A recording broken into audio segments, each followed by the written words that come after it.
Hello hello hello बेटा, I am Audible.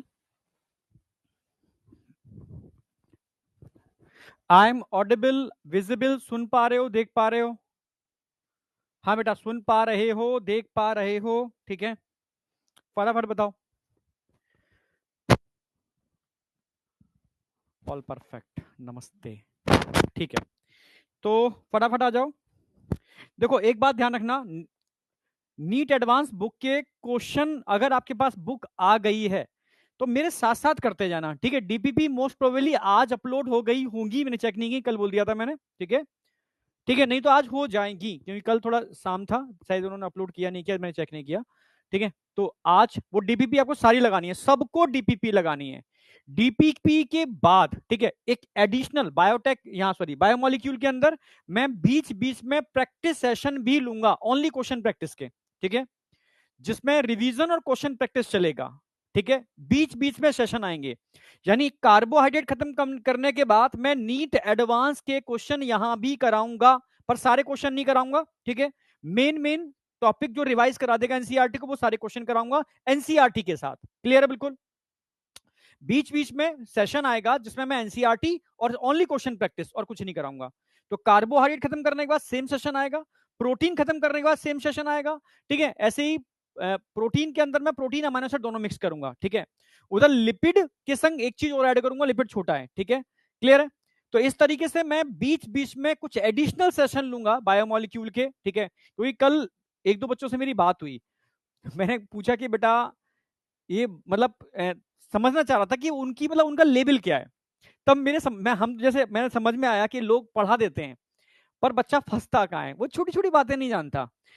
उसने कहा सर मैं कंफ्यूज होता हूँ ग्लूकोज और गैलेक्टोज और फ्रक्टोज मैनोज इनके स्ट्रक्चर के अंदर ही।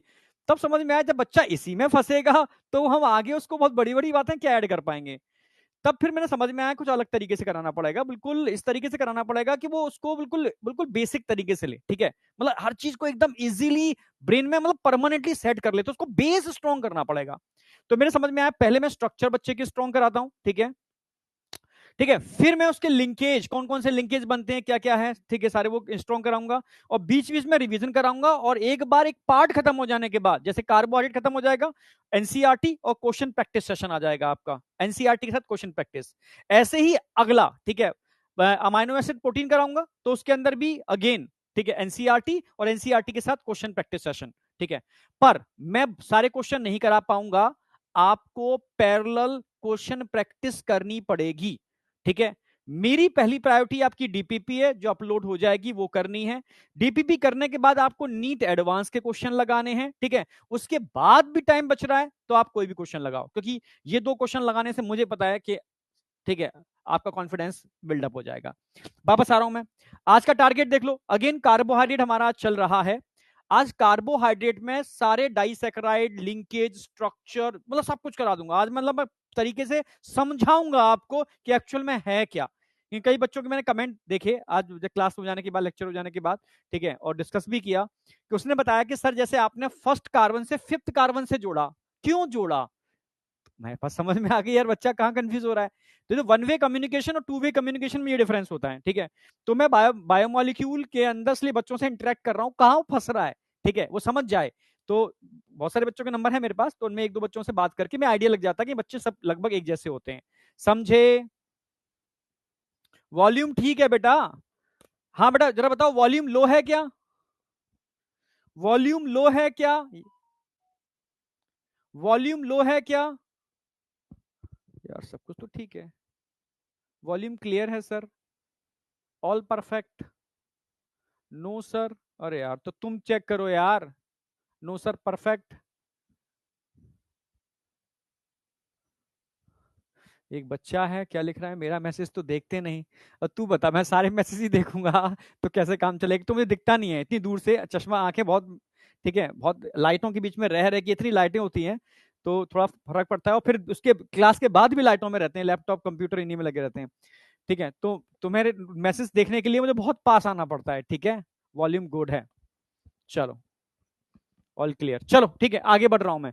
तो सबसे पहले मैं एक बार फिर से रिवीजन कराता हूं, क्योंकि समझ रहे हो, रिवीजन कराते हुए मैं आगे चलूंगा, कोशिश करूंगा हर 2-3 दिन बाद एक बार रिवीजन करा के फिर आगे चल रहा हूं, ठीक है। सबसे पहले बेसिकली अगर मैं रिवीजन की बात करूं तो मैंने बेसिक बातें बताई थी, ठीक है। बेसिक बातें में क्या था भाई, बायोमोलिक्यूल्स क्या होते हैं पहला, ठीक है, और उन बायोमोलिक्यूल्स की लिविंग सेल में हम एनालिसिस कैसे करेंगे, सिंपल, ठीक है। तो बायोमोलिक्यूल्स की बात करते हैं तो मैंने कहा था molecule which present in all living cells, उनको हम क्या बोलेंगे, बायोमोलिक्यूल्स। या ऐसे भी कह सकते हो, it is a compound of carbon which produce या obtain from living cell, living cell में बनते हैं या हम लिविंग सेल से इनको निकाल सकते हैं। उन कार्बन कंपाउंड को हम क्या बोलते हैं, बायोमोलिक्यूल। हाँ भाई, अगर मैं इन मॉलिक्यूल्स की बात करता हूं तो एक लिविंग सेल में भाई, बायोमोलिक्यूल का मतलब लिविंग सेल में मिलने वाले मॉलिक्यूल, ऑर्गेनिक भी हो सकते हैं और लिविंग सेल में इनऑर्गेनिक भी होते हैं, पर ऑर्गेनिक कंपोनेंट को सेल खुद बना लेती है, यानी ऐसे मॉलिक्यूल जो सेल बना लेती है वो ऑर्गेनिक होंगे, पर ऐसे मॉलिक्यूल जो सेल नहीं बना पाती, जिसको बाहर से लेना पड़ता है, वो इनऑर्गेनिक होंगे। तो synthesise by cell, not synthesise by cell, ठीक है, इसमें कोई कंफ्यूजन नहीं होगा। फिर मैंने बेसिक बात की थी, अच्छा जब इवोल्यूशन हुआ तो पहले यूनिवर्स बना होगा, अर्थ बनी होगी, ठीक है, प्लेनेट बने होंगे, अर्थ बनी होगी, अर्थ के बाद बायोमोलिक्यूल्स बने होंगे, उनसे जीवन बना होगा, यानी कहीं ना कहीं हम आपस में कनेक्टेड हैं, ठीक है, यानी कहीं ना कहीं हमारे अंदर सिमिलरिटी है, यानी इनऑर्गेनिक और ऑर्गेनिक कंपोनेंट के अंदर, ठीक है। फिर मैंने बताया कि बेटा अगर मैं लिविंग ऑर्गेनिज्म और अर्थ क्रस्ट की बात करूं, ठीक है, लिविंग ऑर्गेनिज्म में एनिमल, प्लांट, माइक्रोब्स एक्सेट्रा सब आ गए, ये अर्थ क्रस्ट आ गई, नॉन लिविंग है, तो हम दोनों के अंदर कार्बन, हाइड्रोजन, ऑक्सीजन का लगभग लगभग देखने को मिलता है, ठीक है, ठीक है, जबकि कार्बन और हाइड्रोजन लिविंग सेल में मोस्ट अबिंडेंट होते हैं कंपैरेटिव अर्थ क्रस्ट, भाई अर्थ क्रस्ट में भी होते हैं पर कंपैरेटिव बहुत ज्यादा होते हैं लिविंग सेल में। ऐसी सिलिका की बात की जाए, भाई सिलिका अर्थ क्रस्ट में बहुत ज्यादा होता है, यहां नेग्लिजिबल होता है, समझ में आ गया, यानी सिमिलरिटी है पर कंपोजिशन का अंतर है, ठीक है, परसेंटेज का अंतर है, ठीक है। ये मैंने डायग्राम से भी समझाया था कि इस तरीके से एक साइकिल रन हो रही है, तो कहीं ना कहीं हम जिन चीजों से मिलके बने, आफ्टर डेथ उन्हीं चीजों में हमें मिल जाना है, अगेन ये साइकिल चल रही है, ठीक है। फिर मैंने लिस्ट को समझाया भी था कि अगर ध्यान से देखोगे तो 0.14 और यहां 9.5 ह्यूमन बॉडी में, 0.03 कार्बन, यहां पर 18.5, कंपैरेटिव बहुत ज्यादा है, कंपैरेटिव बहुत ज्यादा है। अगर मैं सिलिका की बात करता हूं तो 27.7 यहां नेग्लिजिबल है, कंपैरेटिव अर्थ क्रस्ट में बहुत ज्यादा है, ठीक है, ये इन पर क्वेश्चन बनेगा। हाँ, रिड्यूसिंग ऑर्डर याद कर सकते हो, कर लेना, एनिमल के अंदर oxygen, carbon, hydrogen, nitrogen, calcium, sulphur, sodium और मैग्नीशियम का, बस ये पूछा नहीं गया ना पूछा जाएगा, ठीक है, पूछा तो इन 2 लाइनों पर जाएगा जिस पर क्वेश्चन आता है। फिर फाइनली हमने बात की थी, ये समझ में आ गया, यानी अभी एक बात कंक्लूड कर पाए थे हम कि अर्थ क्रस्ट यानी नॉन लिविंग और लिविंग मैटर के अंदर लगभग लगभग मॉलिक्यूल्स या बायोमॉलिक्यूल्स सिमिलर हैं, बस परसेंटेज का अंतर है, कहीं कोई ज्यादा तो कहीं कोई ज्यादा। इसमें कार्बन, हाइड्रोजन और सिलिका की बात मेनली एनसीईआरटी ने की है, जिस पर क्वेश्चन बनने की प्रोबेबिलिटी है। क्लियर है यहां तक? हाँ क्लियर है ना? हाँ यस। अब बात करते हैं कि हम भाई एक्सपेरिमेंटल हम देखना चाहते हैं, तो एक्सपेरिमेंटल देखने के लिए 2 मेथड है, एक फ्रैक्शन मेथड है, एक डिस्ट्रक्शन मेथड है। फ्रैक्शन मेथड का मतलब क्या है, इसमें हम कोई भी एनिमल सेल या प्लांट सेल लाइक लीफ हमने ले लिया या लिवर एनसीईआरटी ने ले लिया है, इनमें से किसी एक को ले लो, ठीक है, मोटार और पेस्टल के अंदर उठा करके लीफ लिया, डाली हमने मोटर पेस्टल में, इसकी चटनी बना दी, ट्राइक्लोरो एसिडिक एसिड जरूर डाला, ये मत भूल जाना, क्वेश्चन जब भी बनेगा ट्राइक्लोरो एसिडिक एसिड पे बनेगा, ठीक है। कौन सा एसिड यूज करते हैं, ठीक है, सिलरी बनाने के लिए, सिलरी बना ली, सिलरी को उठा करके सीधा हमने फनल में डाला, ठीक है, यहां पर हमने ठीक है कॉटन क्लॉथ लगा दिया, फनल में डाला तो कुछ नीचे आ गया, कुछ ऊपर रह गया, जो नीचे आ गया वो एसिड सॉल्युबल है, जो ऊपर रह गया वो एसिड इनसॉल्युबल है, जो नीचे आ गया एसिड सॉल्युबल है, जो ऊपर रह गया इनसॉल्युबल है, यानी ऊपर मैक्रो होगा नीचे माइक्रो होगा, क्लियर बिल्कुल? हाँ, ये एसिड इनसॉल्युबल पूल है, एसिड सॉल्युबल पूल है, ठीक है। फिर हमने देखा कि एक्चुअल में अंदर नीचे फिल्ट्रेट में क्या क्या है, फिल्ट्रेट में अक्सर मोनोमेरिक यूनिट थे, ठीक है, मोनोमेरिक यूनिट थे जिनका मॉलिक्यूलर वेट बहुत कम होता है, ठीक है, समझ रहे हो, इनका मॉलिक्यूलर वेट 18 से लेकर के 800 डाल्टन का होता है, 18 से लेकर के 800 डाल्टन का होता है, ये सारे माइक्रोमोलिक्यूल हैं, ठीक है, एक्सेप्ट लिपिड, एक्चुअल में लिपिड माइक्रोमोलिक्यूल है पर यहां नहीं पाया जाता, यहां नहीं पाया जाता, क्योंकि लिपिड अकेला नहीं होता, लिपिड हमेशा झुंड में चलता है, अपने दोस्तों के संग हाथ में हाथ डाल के चलता है। नहीं आया क्या भाई? इतनी सी जगह थी, मानो एक जगह, ये मान लो ये दो कांच की, दो उसकी लोहे की रॉड थी, इसमें से मैं निकल सकता हूं, ठीक है, मैं तो निकल सकता हूं, मैं अकेला लिपिड हूं, पर मैं अकेला होता ही नहीं हूं, ठीक है, मेरे हाथ और मेरे दोस्तों के हाथ आपस में परमानेंटली जुड़े हैं, तो क्या मैं निकल पाऊंगा इसमें? नहीं। मेरा मॉलिक्यूलर वेट तो कम है, पर हम जब मिलकर के चलते हैं तो हमारा मॉलिक्यूलर वेट बहुत ज्यादा हो जाता है, ठीक है। तो लिपिड है तो मोनोमेरिक, ठीक है, समझ रहे हो, पॉलीमेरिक नहीं है लिपिड, पर मॉलिक्यूलर वेट भी कम है लिपिड का, पर रहता वो वेसल्स की फॉर्म में है, ठीक है। इसलिए कभी भी वो फिल्ट्रेट में आ ही नहीं पाता, रिटेंटेट में ही रह जाता है। माइक्रो होते हुए भी मैक्रो की तरह बिहेव कर रहा है, रिटेंटेट में रह जाता है। तो protein, polysaccharide, nucleic acid lipid vesicles की फॉर्म में होते हैं, ठीक है। और इनऑर्गेनिक मॉलिक्यूल यहां नहीं होते, इनऑर्गेनिक मॉलिक्यूल हमेशा फिल्ट्रेट में होंगे, एसिड सॉल्युबल पूल में होंगे। क्लियर है? यानी यहां पर ऑर्गेनिक इनऑर्गेनिक दोनों होंगे, जबकि फिल्ट्रेट में ओनली और ओनली ऑर्गेनिक होंगे, इनऑर्गेनिक कंपोनेंट नहीं होंगे। अब बताओ, यहां तक कोई डाउट? यहां तक कोई डाउट? वीडियो रुक रहा है, एक्चुअल में लैग की प्रॉब्लम है थोड़ी सॉफ्टवेयर में, मतलब ऐप में, जो मुझे लग रहा है, ठीक है। कितने बच्चों को लग रहा है लैग हो रहा है? कितने बच्चों को लग रहा है लैग हो रहा है? मैं एक रिकॉर्डिंग कर रहा हूँ, ठीक है, थोड़ा मुझे बता देना लैग हो रहा है तो, ठीक है। अच्छा ठीक है, अच्छा मुझे लग रहा है डिवाइस का अंतर होगा फिर तो, ठीक है चलो। बच्चा कह रहा है नहीं है, ठीक है, ओके, आगे बढ़ रहा हूं मैं। चलो, ये लिपिड वाला कंसेप्ट ध्यान रखना। अब लिपिड होता क्या है? क्या लिपिड पॉलीमेरिक है? नो, ध्यान रखना है आपको। प्रोटीन पॉलीमेरिक होता है, पॉलीसेकेराइड पॉलीमेरिक होता है, न्यूक्लिक एसिड पॉलीमेरिक होता है, पर लिपिड कभी भी पॉलीमेरिक नहीं होता। लिपिड कभी भी पॉलीमेरिक नहीं होता। क्यों नहीं होता सर? मैं तो बताता हूं। भाई लिपिड क्या है? ग्लिसरॉल और long chain of fatty acid के एस्ट्रिफिकेशन से जो बनते हैं वो ट्राइग्लिसराइड हैं, लिपिड हैं, जिनका एक्चुअल में मॉलिक्यूलर वेट, ठीक है, 1000 डाल्टन से कम होता है, पर रहते झुंड में हैं। समझ रहे हो? समझ रहे हो? मैक्सिमम पॉलीमेरिक सब्सटेंस जो होते हैं वो 10,000 डाल्टन के अराउंड होते हैं, 10,000 डाल्टन के अराउंड होते हैं, जैसा एनसीईआरटी बोलती है। पर 1000 से ऊपर वाले मैक्रो में काउंट होते हैं, और 1000 या 800 से नीचे वाले माइक्रो में काउंट होते हैं, ये एनसीईआरटी ये भी बोलती है, ठीक है। पर मोस्टली पॉलीमेरिक सब्सटेंस बहुत बड़े होते हैं, मतलब 10,000 डाल्टन के अराउंड इनका साइज होता है, एनसीईआरटी की एक लाइन। यहां तक कोई डाउट? अरे भाई क्या हुआ? यहां तक कोई डाउट? यहां तक कोई डाउट नहीं होगा, ठीक है। तो लिपिड हमेशा कहां मिलते हैं? एसिड इनसॉल्युबल पूल में मिलते हैं, मैक्रोमोलिक्यूल्स में प्रेजेंट होते हैं, ठीक है, मैक्रोमोलिक्यूल प्रेजेंट, जहां पर मैक्रोमोलिक्यूल प्रेजेंट होते हैं, ठीक है।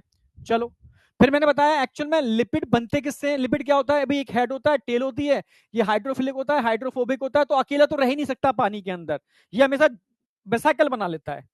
जो हाइड्रोफोबिक वाला पार्ट है वो अंदर आ जाता है, हाइड्रोफिलिक वाला पार्ट बाहर चला जाता है, ठीक है। तो इस तरीके के वेसिकल्स बन जाते हैं, तब ये पानी में रह पाते हैं, नहीं तो पानी में रहते नहीं, क्योंकि सॉल्युबल नहीं होते वाटर के अंदर, ठीक है।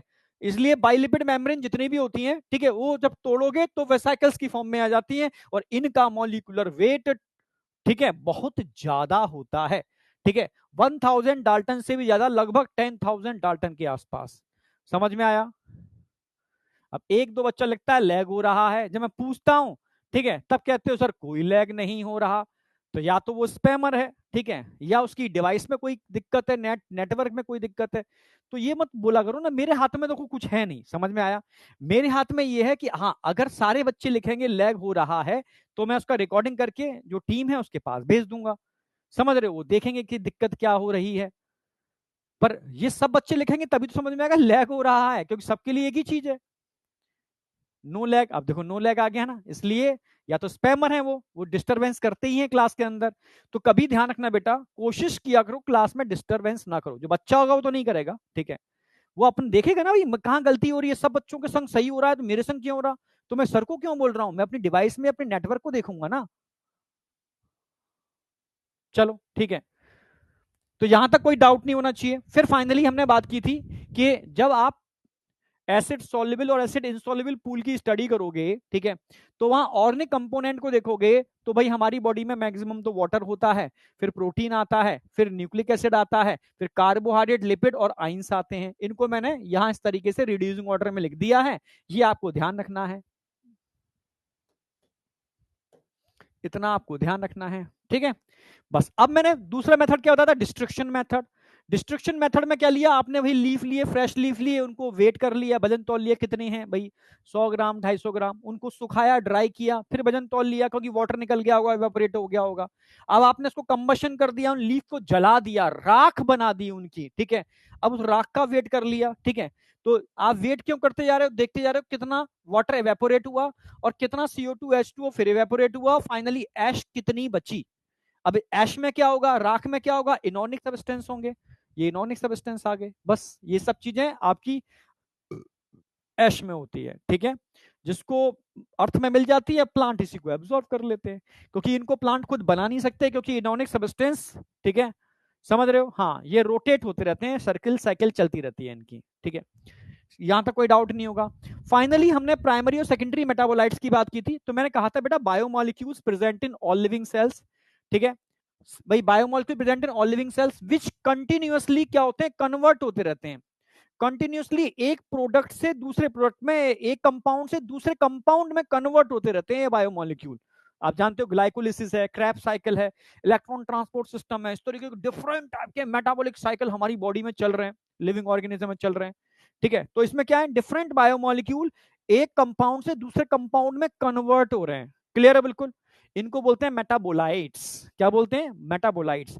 वो मायोक्यूल, जो वो बायोमोलिक्यूल जो इन मेटाबॉलिक रिएक्शन में पार्टिसिपेट कर रहे हैं और एक कंपाउंड से दूसरे कंपाउंड में कन्वर्ट हो रहे हैं, वो मेटाबोलाइट्स कहलाते हैं, क्लियर है। फिर समझो, मेटाबोलाइट्स जो मेटाबॉलिक रिएक्शन में पार्टिसिपेट कर रहे हैं, तो मेटाबॉलिक रिएक्शन में कौन पार्टिसिपेट कर रहा है, बायोमोलिक्यूल, यानी ऐसे बायोमोलिक्यूल जो मेटाबॉलिक रिएक्शन में पार्टिसिपेट कर रहे हैं और एक से दूसरे में, दूसरे से तीसरे में कन्वर्ट हो रहे हैं, वो मेटाबोलाइट्स हैं, ठीक है, वो कौन है, मेटाबोलाइट्स। अब मेटाबोलाइट्स दो टाइप के हो सकते हैं, प्राइमरी मेटाबोलाइट्स, सेकेंडरी मेटाबोलाइट्स। अगर मैं प्राइमरी मेटाबोलाइट्स की बात करता हूं, तो primary metabolites all living organism में बनते हैं, यस, चाहे वो एनिमल हो, प्लांट हो, फंगस हो, माइक्रोब्स हो, सब के अंदर बनते हैं। पर सेकेंडरी मेटाबोलाइट्स सब के अंदर नहीं बनते, ठीक है, वो एनिमल के अंदर नहीं बनते, प्लांट, फंगस और बैक्टीरिया में बनते हैं, पर एनिमल में नहीं बनते, ठीक है, ये ध्यान रखना है आपको, ये एनिमल में नहीं बनते, हमने ऑलरेडी लिख दिया है, ठीक है, ये क्वेश्चन आता है। अगर मैं प्राइमरी मेटाबोलाइट्स की बात करता हूं, तो मेटाबॉलिक रिएक्शन में डट के पार्टिसिपेट करते हैं, पर सेकेंडरी मेटाबोलाइट्स मेटाबॉलिक रिएक्शन में पार्टिसिपेट नहीं करते। प्राइमरी मेटाबोलाइट्स की बात करता हूं, तो इनका रोल आइडेंटिफिएबल होता है, यानी हम जानते हैं ये ग्लाइकोलिसिस, क्रैब साइकिल, ठीक है, इलेक्ट्रॉन ट्रांसपोर्ट सिस्टम या C4 cycle, C3 cycle etcetera, इन सब में क्या क्या काम कर रहे हैं, इनका रोल क्या है, ठीक है, क्योंकि ये मेटाबॉलिक रिएक्शन के दौरान पार्टिसिपेट करते हैं, ठीक है, ग्रोथ फेज में बनते हैं बहुत ज्यादा मात्रा में। जबकि अगर मैं सेकेंडरी मेटाबोलाइट की बात करता हूं, इनका रोल पता ही नहीं है, हाँ, इकोलॉजिकल रोल कह सकते हो, सपोर्ट प्रोवाइड कराता है, ठीक है, और ये ह्यूमन यूजफुल, ह्यूमन इसको अपने काम में ले लेता है, पर एक्चुअल में ये बनते ही स्टेशनरी फेज में, ग्रोथ फेज में इनका कोई रोल ही नहीं है, बनते ही नहीं है, समझ रहे हो ना, स्टेशनरी फेज में बनते हैं, बहुत कम अमाउंट में बनते हैं, पर इंसान के यूज के होते हैं, ह्यूमन यूज के होते हैं, तो उसको यूज कर लेता है, ठीक है, not involve in metabolic reaction, ठीक है, नॉन आइडेंटिफिएबल रोल, ठीक है, produce in less quantity during stationary phase. इसमें कोई डाउट नहीं होना चाहिए आपको, बहुत बेसिक सा रिवीजन मैंने कराया था अभी, बेसिक प्राइमरी सेकेंडरी मेटाबोलाइट से क्वेश्चन आता है, मैंने एग्जांपल भी दिए थे सेकेंडरी मेटाबोलाइट्स के। प्राइमरी में तो प्रोटीन, कार्बोहाइड्रेट, ग्लूकोज, शुगर, तो तुम सब जानते हो, सब प्राइमरी है। सेकेंडरी जो स्टेशनरी फेज में बनते हैं, इनका पूरा हमने लिखा दिया है, इन पर क्वेश्चन आता है, बहुत इंपॉर्टेंट है। पिगमेंट में कैरोटीनॉइड्स मैंने बताए थे, एंथोसाइनिन बताए थे, ठीक है, एल्कलॉइड की बात करता हूं, मॉर्फिन, कोडिन एटसेट्रा हो गए, टर्पिनॉइड की बात करता हूं, मोनोटर्पिन, डाइटर्पिन हो गए, ठीक है, एल्कलॉइड्स ध्यान रखना है आपको, मैं ड्रग्स में भी पढ़ाता हूं सारे के सारे, ठीक है, essential oil, lemon grass oil जो एरोमा, सुगंध के लिए यूज करते हैं, ठीक है, एसेंशियल ऑयल आते हैं, ठीक है, लोग उसको बॉडी मसाज में भी यूज करते हैं, सर में भी यूज करते हैं, महक के लिए यूज करते हैं, ठीक है, आजकल वो नीचे दीपक जला करके ऊपर एसेंशियल ऑयल डाल करके एरोमा होता है बड़ा अच्छा, मशीनें भी आ गई हैं इसकी, तो उसमें यूज करते हैं, ठीक है, लेमन ग्रास ऑयल को। ठीक है, टॉक्सिन्स, एब्रिन और रिसिन, ये टॉक्सिन्स हैं, एब्रिन और रिसिन टॉक्सिन्स हैं, ध्यान रखना है आपको, ठीक है। और ये टॉक्सिन की अगर बात करूं, ये सेल साइकिल इनहिबिटर होते हैं, टॉक्सिन सेल साइकिल इनहिबिटर्स होते हैं, और ये कैस्टर ऑयल में मिलते हैं, अंडी के जो फल होते हैं, ठीक है, उसके बीज होते हैं, सीड, ठीक है, उनको पीसोगे तो वहां पर ये आपको देखने को मिल जाएंगे, ठीक है, कैस्टर ऑयल के अंदर, ठीक है, ये सेल साइकिल इनहिबिटर होते हैं, ठीक है, समझ में आ गया होगा, ठीक है, सेल साइकिल इनहिबिटर हो गया। अब आ जाओ विन, अच्छा एक कॉनकेनाविलिन, ये मत भूलना, कॉनकेनाविलिन ये क्या है, ये लैक्टिन्स है, कॉनकेनाविलिन लैक्टिन्स है, ये कार्बोहाइड्रेट बाइंडिंग प्रोटीन की तरह काम करते हैं। ड्रग्स के अंदर विनब्लास्टिन, विनक्रस्टिन और कुरकुमिन, ये तो बहुत इंपॉर्टेंट है, इसका लोग सेवन बहुत करते हैं। विनब्लास्टिन, विनक्रस्टिन, ये सदाबहार का एक प्लांट होता है जो नॉर्मल लग जाता है, ठीक है, उसमें पर्पल कलर के फ्लावर्स होते हैं, ठीक है, उसके अंदर मिलता है विन ब्लास्टिन, विन क्रिस्टिन, समझ रहे हो, हाँ, सदाबहार के प्लांट में मिलता है।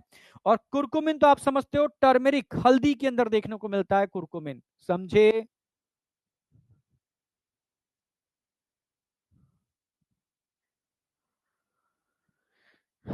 लैग हो रहा है, लैग हो रहा है तो एक बार लिख दो, लैग हो रहा है तो मैं तभी लिख पाऊंगा ना उसका पिक्स। अगर लैग हो रहा है, रुक तो गया अभी, तुम्हारे कमेंट सारे रुक गए।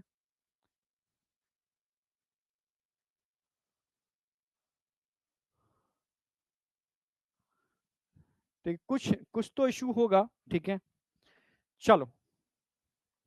और फिर हमने बात की थी रबर, गम और सेल्यूलोज, ये पॉलीमेरिक सब्सटेंस हैं, ठीक है, जो कहीं ना कहीं मैंने बताया ना, सपोर्ट का काम करते हैं, ठीक है, सेल्यूलोज सपोर्ट का काम करता है, गम रबर सपोर्ट का काम करते हैं, ठीक है, तो ये आपको याद रखने हैं, इसको कोशिश करो एक दूसरे से पूछते रहा करो, ठीक है, ये बहुत इंपॉर्टेंट है, ठीक है, इनको याद रखना, एक क्वेश्चन आपको मात्र स्टेबल से ही मिल जाता है। चलो, प्राइमरी सेकेंडरी मेटाबोलाइट्स के बाद मैंने क्लासिफिकेशन ऑफ बायोमोलिक्यूल किया था, बायो माइक्रो, बायो मैक्रो एक ही बात है, ठीक है, 18 से 800, मोर देन 1000 डाल्टन, पर एनसीईआरटी लिखती है मोस्टली मैक्रोमोलिक्यूल 10,000 डाल्टन की रेंज के होते हैं, पर यहां एनसीईआरटी बता रही है कि भाई 1000 से ऊपर सारे के सारे मैक्रो हैं, और इससे नीचे स्पेशली इसके बीच वाले सारे के सारे माइक्रो हैं, पर मोस्टली 10,000 डाल्टन की रेंज के होते हैं मैक्रोमोलिक्यूल, ठीक है, स्पेशली प्रोटीन इनकी बात कर रहे थे हम। हाँ, ये एसिड सॉल्युबल पूल में होते हैं, एसिड इनसॉल्युबल पूल में होते हैं, एक्सेप्ट लिपिड, क्योंकि लिपिड माइक्रो होते हुए भी मैक्रो में पाया जाता है, ठीक है। मोनोमेरिक सब्सटेंस इसके अंदर आते हैं glucose, amino acid, lipid, nucleic acid etcetera, जबकि यहां पॉलीमेरिक सब्सटेंस आते हैं एक्सेप्ट लिपिड, लिपिड पॉलीमेरिक नहीं होता, फिर भी मैक्रो यानी एसिड इंसॉल्युबल पूल में मिलता है। फिर डायग्रामेटिकली समझा भी दिया था मैंने लिपिड का, पहले भी बता दिया था, यहां पर भी मैंने बता दिया कि एनसीईआरटी ने बोला है, क्योंकि ये वेसिकल्स की फॉर्म में होता है इसलिए। अब कल के लेक्चर में मैंने स्टार्ट किया था व्हाट इज कार्बोहाइड्रेट, यानी अभी तक मैंने सिर्फ दो बातें बताई हैं आपको, ठीक है, कि बायोमोलिक्यूल क्या होते हैं, अर्थ क्रस्ट और लिविंग सेल में इनमें क्या डिफरेंस है या क्या सिमिलरिटी है, वो मैंने एक्सप्लेन कर दिया, यहां तक कोई डाउट नहीं होगा। अब इन बायोमोलिक्यूल की स्टडी के लिए हमने दो मेथड यूज किए हैं, एक फ्रक्शन मेथड, एक डिस्ट्रक्शन मेथड, ठीक है।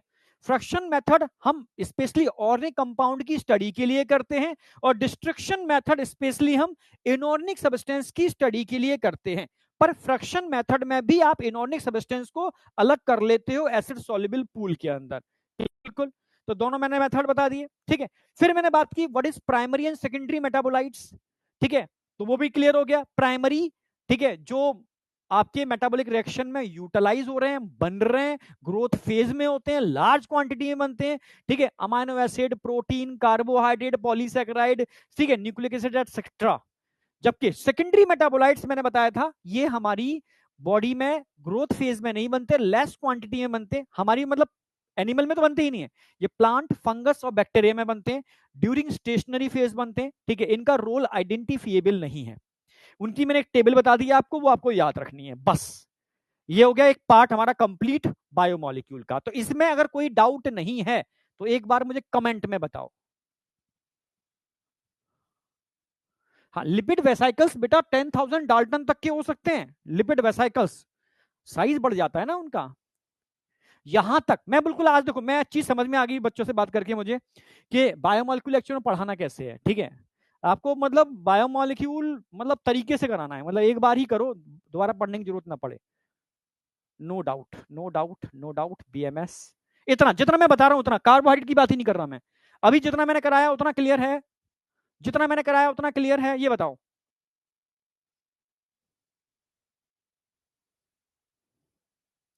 भाई लैक्टिन्स बेटा प्लांट में मिलते हैं, लैक्टिन्स प्लांट में मिलते हैं, ये कार्बोहाइड्रेट बाइंडिंग प्रोटीन्स होते हैं बस, ठीक है, इतना याद रखो बस।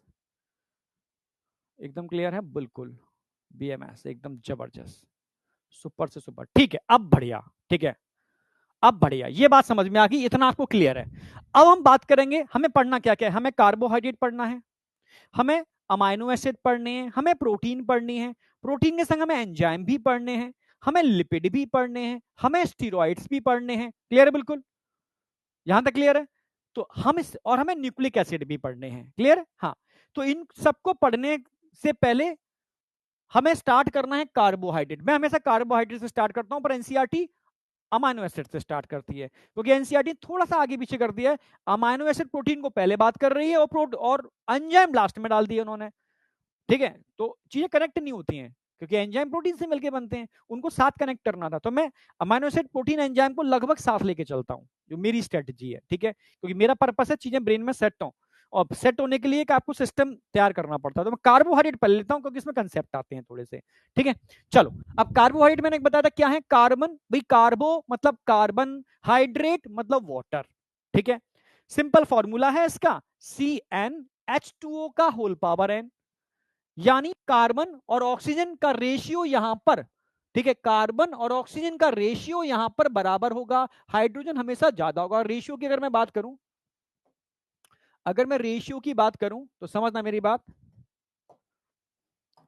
भाई कार्बन हाइड्रोजन या ऑक्सीजन हाइड्रोजन का रेशियो हमेशा 1:2 का होगा, हमेशा 1:2 का रेशियो होगा, इसमें सोचना ही नहीं है। कार्बन हाइड्रोजन या ऑक्सीजन हाइड्रोजन का रेशियो 1:2 का होगा, ठीक है। बस जाना डीऑक्सी राइबोस शुगर इस फॉर्मूले को फॉलो नहीं करती, ठीक है, हाँ, उसका केस अलग होगा, ये मैं भी डीऑक्सी राइबोस शुगर में बता दूंगा आपको, ठीक है। चलो, carbohydrate are carbon compound of polyhydroxy, poly मतलब ऐसे कार्बन की चेन जिसमें बहुत सारे OH ग्रुप लगे हैं, कार्बन की वो चेन जिसके अंदर बहुत सारे, भाई कार्बन की वो चेन जिसके अंदर बहुत सारे पॉली, भाई भाई कार्बोहाइड्रेट कार्बन कंपाउंड, ऐसे कार्बन कंपाउंड जिसके अंदर बहुत सारे पॉलीहाइड्रोक्सी, बहुत सारे OH ग्रुप लगे हैं, बहुत सारे OH ग्रुप लगे हैं, ठीक है। ये पॉलीहाइड्रोक्सी हो गया, पॉलीहाइड्रोक्सी हो गया। या तो एल्डिहाइड होगा या कीटोन होगा, एल्डिहाइड हमेशा फर्स्ट कार्बन पे जुड़ेगा CHO, ठीक है, कीटोन होगा तो सेकंड कार्बन पे जुड़ेगा। पॉलीहाइड्रोक्सी एल्डिहाइड होगा या पॉलीहाइड्रोक्सी कीटोन होगा, दोनों नहीं हो सकते। पॉलीहाइड्रोक्सी एल्डिहाइड होगा या पॉलीहाइड्रोक्सी कीटोन होगा, समझ में आ गया। तो डेफिनेशन समझ में आ गई, ठीक। कार्बोहाइड्रेट क्या है, it is a carbon compound जिसमें पॉलीहाइड्रोक्सी OH ग्रुप बहुत सारे होंगे, या तो एल्डिहाइड ग्रुप जुड़ा होगा या कीटो ग्रुप जुड़ा होगा, उससे मिलकर के कार्बोहाइड्रेट बनते हैं।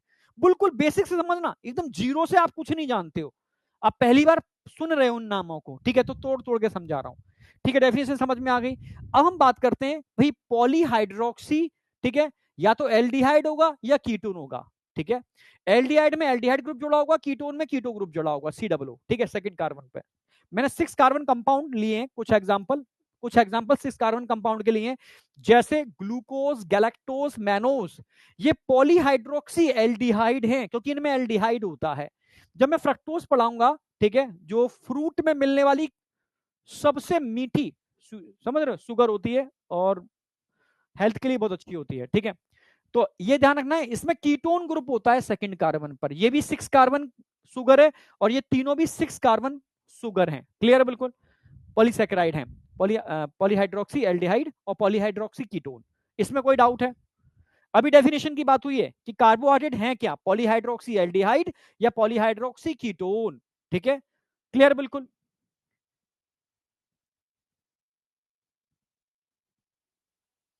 यहां तक कोई डाउट बेटा, यहां तक कोई डाउट, अब मैं आगे बढ़ रहा हूं, यहां तक कोई डाउट। मैं क्या कराऊंगा क्या नहीं कराऊंगा वो भूल जाओ, ठीक है। मैं कैसे कराऊंगा, देखो अगर तुम ही सजेशन दोगे तो तुम ही गुरु बन जाओ यार, ठीक है। तभी तो कहते, तभी तो बच्चे क्यों सेलेक्ट नहीं होते, ठीक है। मैं सच कह रहा हूं, कोई भी सेलेक्ट हो सकता है अगर अपने टीचर पर वो आंख बंद के विश्वास कर ले। टीचर पूरी साल मक्कारी करे तो वो समझ ले कि टीचर कर रहा है मक्कारी, तो मक्कारी कर लो, ठीक है। समझ रहे हो ना मेरी बात, क्योंकि विश्वास होना चाहिए। और अगर टीचर पे विश्वास है और टीचर को पता चल गया कि इसके बच्चे को विश्वास है, तो वो उसी मक्कारी के बीच में कुछ ऐसा करा देगा कि वो पेपर पूरा फोड़ करके आएगा। ये मैं नहीं कहता, ये ऐसा मतलब रियलिटी है। क्योंकि टीचर को पता चलना चाहिए ना यार, मैं 50 स्टूडेंट को क्लास में पढ़ाता हूँ, ठीक है, और 3 स्टूडेंट ऐसे हैं जो डेडिकेट होकर के मुझे फॉलो करते हैं, ठीक है, कोई संदेह नहीं उनको। तो सच कह रहा हूं, उन 3 का सिलेक्शन 100% होता है। तभी तो पूरी क्लास के अंदर क्या पूरी टीचर वही है, कभी सोचा टीचर वही है, कंटेंट वही है, पर सबका सिलेक्शन क्यों नहीं होता? सिलेक्शन वही 2-4 का ही क्यों होता है? वो डिपेंड करता है किसका कनेक्शन कितना तगड़ा है, कौन कितना ब्लाइंडली इस चीज को फॉलो करता है, कौन वाकई में टीचर को अपना गुरु मानता है, कौन वास्तव में टीचर को आंखें बंद करके, मतलब टीचर टेस्ट लेता है हमेशा, ध्यान रखना। वो देखेंगे नहीं आपको, वो टेस्ट चलते रहेंगे आपके, ठीक है। जहां आपका धैर्य चीजें खत्म हुई, समझ लो आप आउट हो गए, हो ही नहीं आप उस लाइन के अंदर, ये ध्यान रखना, ठीक है। मैं तभी हमेशा कहता हूं, एकदम तुम या तो तुम्हें इतना नॉलेज हो, ठीक है, तो तुम्हें जरूरत ही नहीं पड़ेगी ट्यूशन वूशन इन चीजों की, कोचिंग वोचिंग की, अपने आप कर लो, ठीक है। और बच्चा कर लेता है मेहनत तो बच्चे को, बट टीचर तो उसे बताता है कि तुझे यहाँ ध्यान रखना है, यहाँ ध्यान नहीं रखना। भाई गाइड तो करता टीचर, ठीक है, करना तो उसे ही है। तभी तो कहा गया, गुरु गोविंद दो खड़े काके लागू पाए, बलिहारी गुरु आपने मुको दियो बताए। भाई ठीक है, मेरा टारगेट तो डॉक्टर बनना है, समझ रहे हो ना, हाँ गोविंद तक पहुंचना है। पर गोविंद तक भाई मैं अकेले भी पहुंच सकता हूं, पर अगर मुझे पूरी ज्ञान नॉलेज है तो, ठीक है, उसमें टाइम लगेगा। अगर आपको थोड़ा कम टाइम में पहुंचना है तो भाई आप एक किसी टीचर या गुरु से, कोई भी हो, वो माँ भी हो सकती है गुरु आपकी, ठीक है, कोई भी हो सकता है, ठीक है। आपने उसका कनेक्शन ले लिया तो आप कम टाइम के अंदर आप वो चीज ले लोगे। मतलब यहाँ हम सिलेक्शन की बात कर रहे हैं, सिंपल सी बात है, ठीक है। तो बस ये है बस कलयुग की, लेकिन मेहमा कलयुग बड़ा तगड़ा है, ध्यान रखना। मतलब बहुत तगड़ा है यार, ठीक है, बहुत तगड़ा है, 2 मिनट में भ्रमित करता है, मतलब बहुत, हर पग पर भ्रम है, समझ लो। अब कितना अंदर से तुम कितने स्ट्रांग हो वो डिपेंड इस पर करेगा। तभी तो मैं कह रहा हूँ नीट का एग्जाम सबसे सरल एग्जाम होता है, पर आज की डेट में सबसे टिपिकल हो गया है, ठीक है, क्योंकि एक तो बच्चा बहुत है और बच्चा भ्रमित बहुत है, ठीक है, बहुत सारी चीजें हैं, ठीक है। चलो खैर, यहाँ जाओ। अब हम यहाँ समझ में आ गया कि कार्बो, अभी हमने डेफिनेशन की बात की, व्हाट इज कार्बोहाइड्रेट, कार्बोहाइड्रेट है क्या, ठीक है, कार्बोहाइड्रेट है क्या। अब मैं आगे बढ़ रहा हूं, क्लासिफिकेशन ऑफ कार्बोहाइड्रेट। कल मैंने बताया कि भाई सिंपल और कंपाउंड, कॉम्प्लेक्स। सिंपल का मतलब है सब मोनोसेक्राइड और डाइसेक्राइड आएंगे। मोनोसेक्राइड में मैंने बताया 3 कार्बन, 4 कार्बन, 5 कार्बन, 6 कार्बन और मैक्सिमम 7 कार्बन की शुगर होती है, ठीक है। 3 कार्बन से कम की शुगर नहीं होती, 7 कार्बन से ज्यादा की शुगर नहीं होती, ठीक है, समझ रहे हो। ट्रायोस, टेट्रोस, पेंटोस, हेक्सोस और हेप्टोस, ठीक है, 7 कार्बन की शुगर। डाइसैक्राइड 3 ही पढ़ोगे, जिसमें 2 कार्बन की शुगर होती है, ठीक है। माल्टोस, सुक्रोस, लैक्टोस डिटेल में पढ़ाने वाला हूं आज मैं, ठीक है। और कॉम्प्लेक्स के अंदर ऑलिगोसैक्राइड 3 से लेकर 10 और पॉली मोर देन 10 यूनिट के मिलने से जो बनते हैं पॉलीसैक्राइड होते हैं। इसमें रेफिनोस पढ़ाऊंगा आपको, रेफिनोस सिलेबस में नहीं है, बस मैंने यहां बता दिया 3 यूनिट होती हैं। गैलेक्टोस, ग्लूकोज और फ्रक्टोस के मिलने से रेफिनोस बनता है, ठीक है, जो सीड स्प्राउट इन सब के अंदर बहुत होता है, ठीक है। और बात करता हूं पॉलीसेक्राइड, ये एनसीईआरटी में दे रखा है डिटेल्ड, यही एक्चुअल में आपके सिलेबस में डिटेल में, ठीक है, समझ रहे हो। इसको मैंने अलग से समझा दिया है आपको। यहां पर होमो और हेट्रो होते हैं, यानी मोतियों से मिलकर बनी हुई माला में सारे मोती एक जैसे हैं तो होमोपॉलीसेकेराइड। अगर 2 या 2 से ज्यादा टाइप के मोती हैं तो हेट्रोपॉलीसेकेराइड। होमो में आपका क्या क्या पढ़ना है, ग्लूकोज पढ़ना है, स्टार्च पढ़ना है, सेलुलोज पढ़ना है, काइटिन पढ़ना है, और इनुलिन भी शायद एनसीईआरटी में है, वो भी मैं पढ़ाऊंगा। ये सारे के सारे आपको होमोपॉलीसेकेराइड। भाई ये एनिमल का स्टोर फूड है, ये प्लांट का स्टोर फूड है। इनकी मोनोमेरिक यूनिट यानी मोती अल्फा ग्लूकोज है। जबकि सेलुलोज सब जानते हो प्लांट सेल वॉल में मिलता है, इसमें बीटा ग्लूकोज देखने को मिलता है। जबकि काइटिन पुरानी एनसीईआरटी में हेट्रो में दे रखा है, बाद में एनसीईआरटी ने करेक्शन करके होमो में डाल दिया, क्योंकि इसकी मोनोमेरिक यूनिट NAG नाग है, एन एसिटाइल ग्लूकोसामिन, ठीक है, जो ऑर्थोपोड के एक्सोस्केलेटन में देखने को मिलता है। ये चारों आपको पढ़ने हैं डिटेल में, ठीक है। जबकि हेट्रो के अंदर मैंने पेप्टिडोग्लाइकेन पढ़ना है, जो बैक्टीरियल सेल वॉल में देखने को मिलता है। ये 2 यूनिट के मिलने से बनता है, नाम और नाग, N-एसिटाइलम्यूरेमिक एसिड और N-एसिटाइल ग्लूकोसामिन, जो मैं डिटेल में आपको पढ़ा दूंगा। ठीक है, यहां तक क्लियर था? बिल्कुल, ये क्लासिफिकेशन हो गया। अब सबसे पहले मैंने बात की है मोनोसैकेराइड, जिसको can not be further hydrolyse, जिसको फिर तोड़ा नहीं जा सकता क्योंकि पहले से ही मोनोसैकेराइड है। डाई को मोनो में तोड़ दोगे, ओलिगो को डाई और मोनो में तोड़ दोगे, पॉली को ओलिगो डाई और मोनो में तोड़ दोगे, पर इसको थोड़ी ना तोड़ पाओगे। ठीक है, इसमें 3 कार्बन से लेकर 7 कार्बन के सुगर आते हैं। ठीक है, वही जो मैंने अभी बताए थे, ट्रायोस, टेट्रोस, पेंटोस, हेक्सोस, हेप्टोस। ये एल्डिहाइड भी हो सकते हैं, ये कीटोन भी हो सकते हैं। ठीक है, इनमें एल्डिहाइड ग्रुप जोड़ दोगे तो इसको एल्डोसिस बोलेंगे, कीटोन जोड़ दोगे तो कीटोसिस बोलेंगे। सिंपल सी बात है। ठीक है, उसके एग्जांपल लिख दिए हमने। जो आपके सिलेबस में ग्लूकोज, गैलेक्टोज और फ्रक्टोज है। फ्रक्टोज मैंने बताया था कीटोन होता है, ग्लूकोज और गैलेक्टोज के अंदर एल्डिहाइड ग्रुप होता है। ठीक है, इसको अब हम डिटेल में आ रहे हैं, स्ट्रक्चर पर आ रहे हैं। तो कल मैंने आपको बताया था स्ट्रक्चर ऑफ मोनोसैकेराइड। ठीक है, तो मोनोसैकेराइड के अंदर ओपन चेन स्ट्रक्चर और रिंग चेन स्ट्रक्चर होते हैं। इसको मैं थोड़ा दोबारा से समझा देता हूं। मतलब स्ट्रक्चर, अब मैं यहां जो मेरे बच्चे के समझ में आया, बच्चे से बात करके, तो समझना।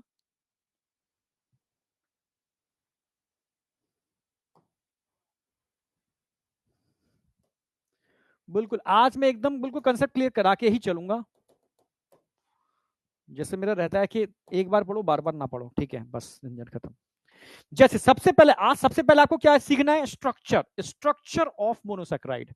ठीक है, सबसे पहला मैं लेके चल रहा हूं स्ट्रक्चर ऑफ मोनोसैकेराइड। अब ये देखना नहीं है वीडियो, सारे के सारे कॉपी निकाल लो, कॉपी निकालो, पेन निकालो, कॉपी और पेन निकालो। बिना हाथ चलाए नहीं होगा, कॉपी पेन निकालो। ठीक है, कॉपी पेन सारे सारे निकाल लो। निकाल लिया हो तो थंब लगा दो, सर निकाल लिया, कॉपी पेन हाथ में आ गया बाहर। कॉपी पेन सबके हाथ में आ गया तो बाहर आ जाओ। ठीक है, सबसे पहले हम बात करेंगे ग्लूकोज। ग्लूकोज का ओपन चेन स्ट्रक्चर, ठीक है, और फ्रक्टोज का बेसिक, बिल्कुल बेसिक समझना। अगर मैं ग्लूकोज की बात करता हूं तो ग्लूकोज में कितने कार्बन होते हैं? 6 कार्बन कंपाउंड है। यहां पर भी कितने होते हैं? 6 कार्बन कंपाउंड है, मोनोसैकेराइड है। तो 6 कार्बन बना लो पहले, जब भी कोई बनाओ। 1 2 3 4 5 6। भाई फ्रक्टोज में भी 6 होंगे। 1 2 3 4 5 6। ड्रॉ कर लो, ड्रॉ कर लो, ड्रॉ करो। बिल्कुल, मैं देखो जिनको आता है बस वो देख लें, जिनको नहीं आता वो मैं जैसा कह रहा हूं फॉलो कर लें यार, फायदा होगा 100%। ग्लूकोज की आपने 6 कार्बन की चेन बना ली, ग्लूकोज की 6 कार्बन की चेन बना ली आपने। भाई 1 2 3 4 5 6। यहां पर भी 1 2 3 4 5 6। कोई डाउट? मैंने बताया था ग्लूकोज क्या है बेटा? ठीक है, ग्लूकोज, ठीक है, इसमें एल्डिहाइड होता है, इसमें कीटोन होता है। ठीक है, एल्डिहाइड का मतलब ये आपने, ये बन गया एल्डिहाइड, CHO, एल्डिहाइड ग्रुप आ गया CHO। ठीक है, एल्डिहाइड है।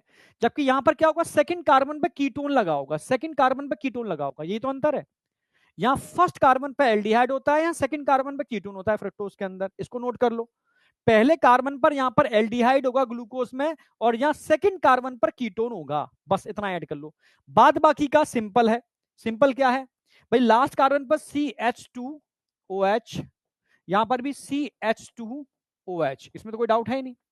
अब सिंपल सी बात है। ठीक है, ध्यान रखना, राइट साइड पर OH OH OH। ठीक है, सिर्फ थर्ड कार्बन पर ध्यान रखना है। ठीक है, OH इधर होगा तो यहां पर क्या होगा? H। यहां क्या होगा? H। यहां क्या होगा? H। सेम यहां पर भी ऐसे ही, थर्ड कार्बन छोड़ दिया है दोनों जगह मैंने। यहां पर भी CH2OH, थर्ड छोड़ दिया यहां पर भी मैंने अगेन। ठीक है, OH OH, right side OH आएगा, थर्ड कार्बन दोनों जगह छोड़ दिया है, क्योंकि थर्ड कार्बन पर यहां पर पोजीशन में अंतर होता है। यानी यहां अपोजिट डायरेक्शन में लेफ्ट साइड क्या हो जाएगा? OH, और राइट साइड क्या आ जाएगा? H। यहां पर भी यहां क्या आ जाएगा? OH, यहां क्या आ जाएगा? H। ओनली थर्ड कार्बन में डिफरेंस होगा, चाहे ग्लूकोज हो या फ्रक्टोज हो। जो पोजीशन का अंतर होता है किस कार्बन पर होता है? थर्ड कार्बन, थर्ड कार्बन पर डिफरेंस होगा। सिंपल। ठीक है, ये स्ट्रक्चर आपको बनाना आना चाहिए। भाई 6 कार्बन यहां पर हैं, 6 कार्बन यहां पर हैं, पहले कार्बन पर एल्डिहाइड, दूसरे कार्बन पर कीटोन। ठीक है, जो फ्री कार्बन बच रहे हैं उन पर CH2OH लगा दो, उधर फ्री है ही नहीं, CH2OH लगा दिया।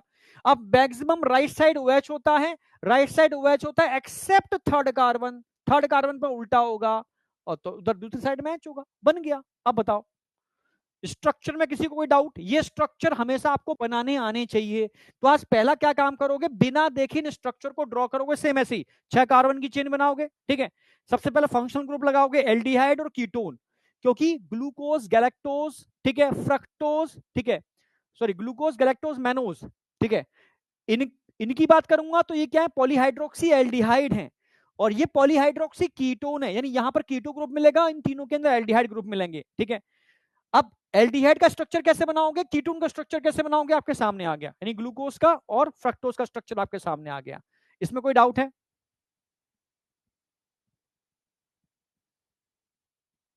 याद हो गया?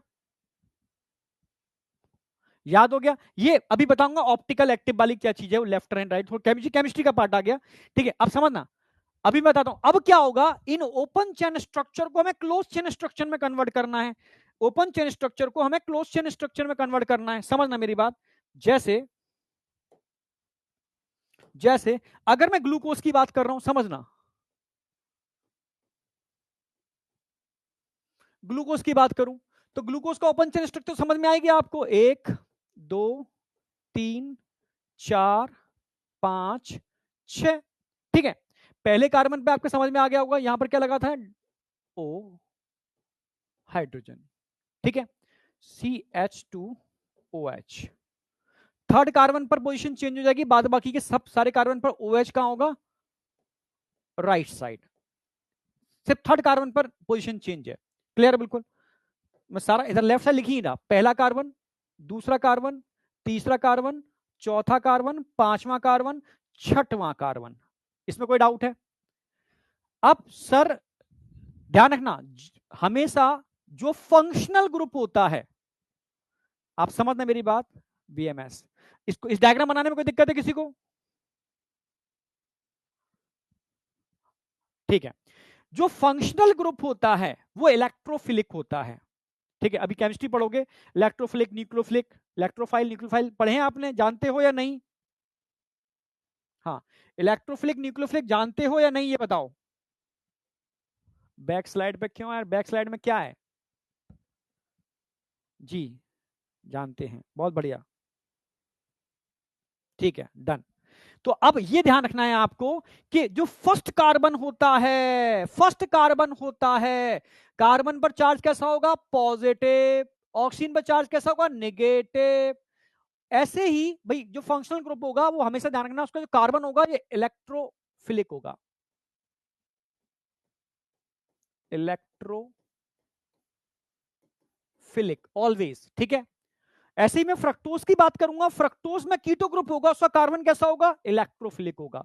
इस पूरी चेन में जो फिफ्थ कार्बन होता है उस पर जो OH group, polyhydroxy, hydroxy group जुड़ा हुआ है, इसका ऑक्सीजन ध्यान रखना है, ये न्यूक्लियोफिलिक होता है, ठीक है। इस पर partially positive charge, partially negative charge, इस पर partially negative, partially positive charge होगा, ठीक है। ये कार्बन कैसा होगा, ये वाला कार्बन, ये कार्बन कैसा होगा जरा बताओ, ये न्यूक्लियोफिलिक कार्बन है,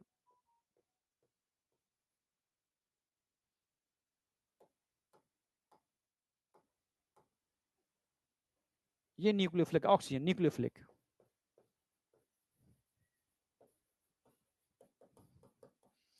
इसकी वजह से क्या करेगा, सीधा ये अटैक करेगा किसके ऊपर, ऑक्सीजन, कार्बन के ऊपर, सीधा अटैक कहां करेगा, कार्बन के ऊपर। ये अटैक किया इसने, और इस ऑक्सीजन ने ये हाइड्रोजन के साथ कॉम्बिनेशन बना लिया, सिंपल सी बात है भाई। इस पर पार्शली पॉजिटिव, पार्शली नेगेटिव, यहां partially positive negative, partially positive, clear बिल्कुल, ठीक है। ये इलेक्ट्रोफिलिक होता है, पांचवा न्यूक्लियोफिलिक होता है, फिफ्थ कार्बन पर OH लगा हुआ है, ठीक है। इसकी वजह से क्या होगा, एक इंटरमीडिएट स्ट्रक्चर बनेगा, मैं बना देता हूं सिंपल सा,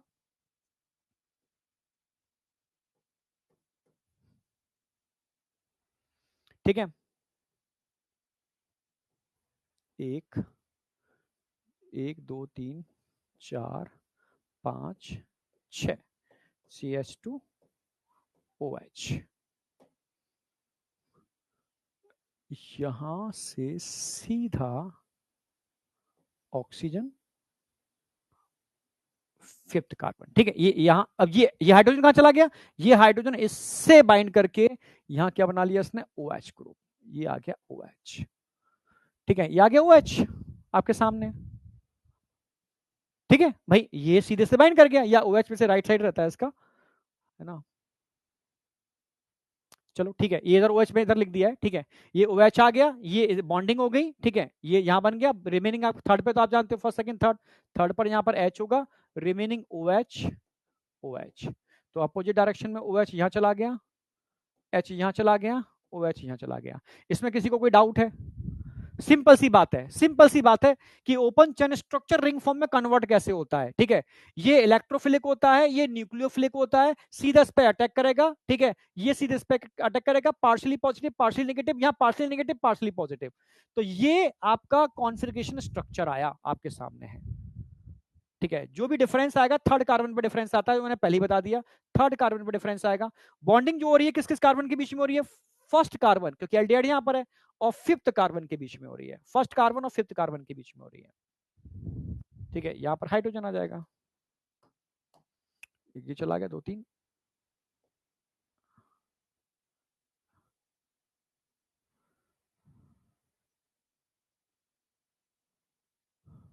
अच्छा,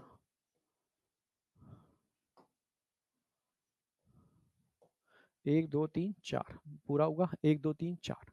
अब बताओ यहां तक किसी को कोई डाउट, यस या नो? डाउट क्लियर हो गया? चलो बहुत बढ़िया। ये हाइड्रो, ये इलेक्ट्रोफिलिक न्यूक्लियोफिलिक अभी केमिस्ट्री बायोमोलिक्यूल में चालू होगा, क्योंकि वो केमिस्ट्री है पूरी। जो बच्चे केमिस्ट्री पढ़ चुके हैं उनको पता होता है भाई इलेक्ट्रोफिलिक और न्यूक्लियोफिलिक क्या होते हैं। ठीक है, तभी यहां बाइंडिंग, मैं कारण बता दिया बाइंडिंग का कारण क्या है। ठीक है, क्लियर, बिल्कुल डाउट क्लियर हो गया। हाँ, न्यूक्लियस लवर जो होते हैं, ठीक है, वो होते हैं न्यूक्लियोफिलिक, बिल्कुल सही, बिल्कुल सही। अब बताओ यहां तक किसी को कोई डाउट है, यस या नो?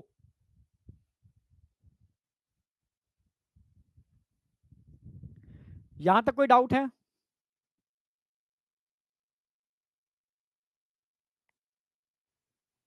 ठीक है, अब ये चीज समझ में आ गई। अब मैंने यहां क्या बताया था आपको इससे पहले, अभी जस्ट बताया मैंने आपको ये।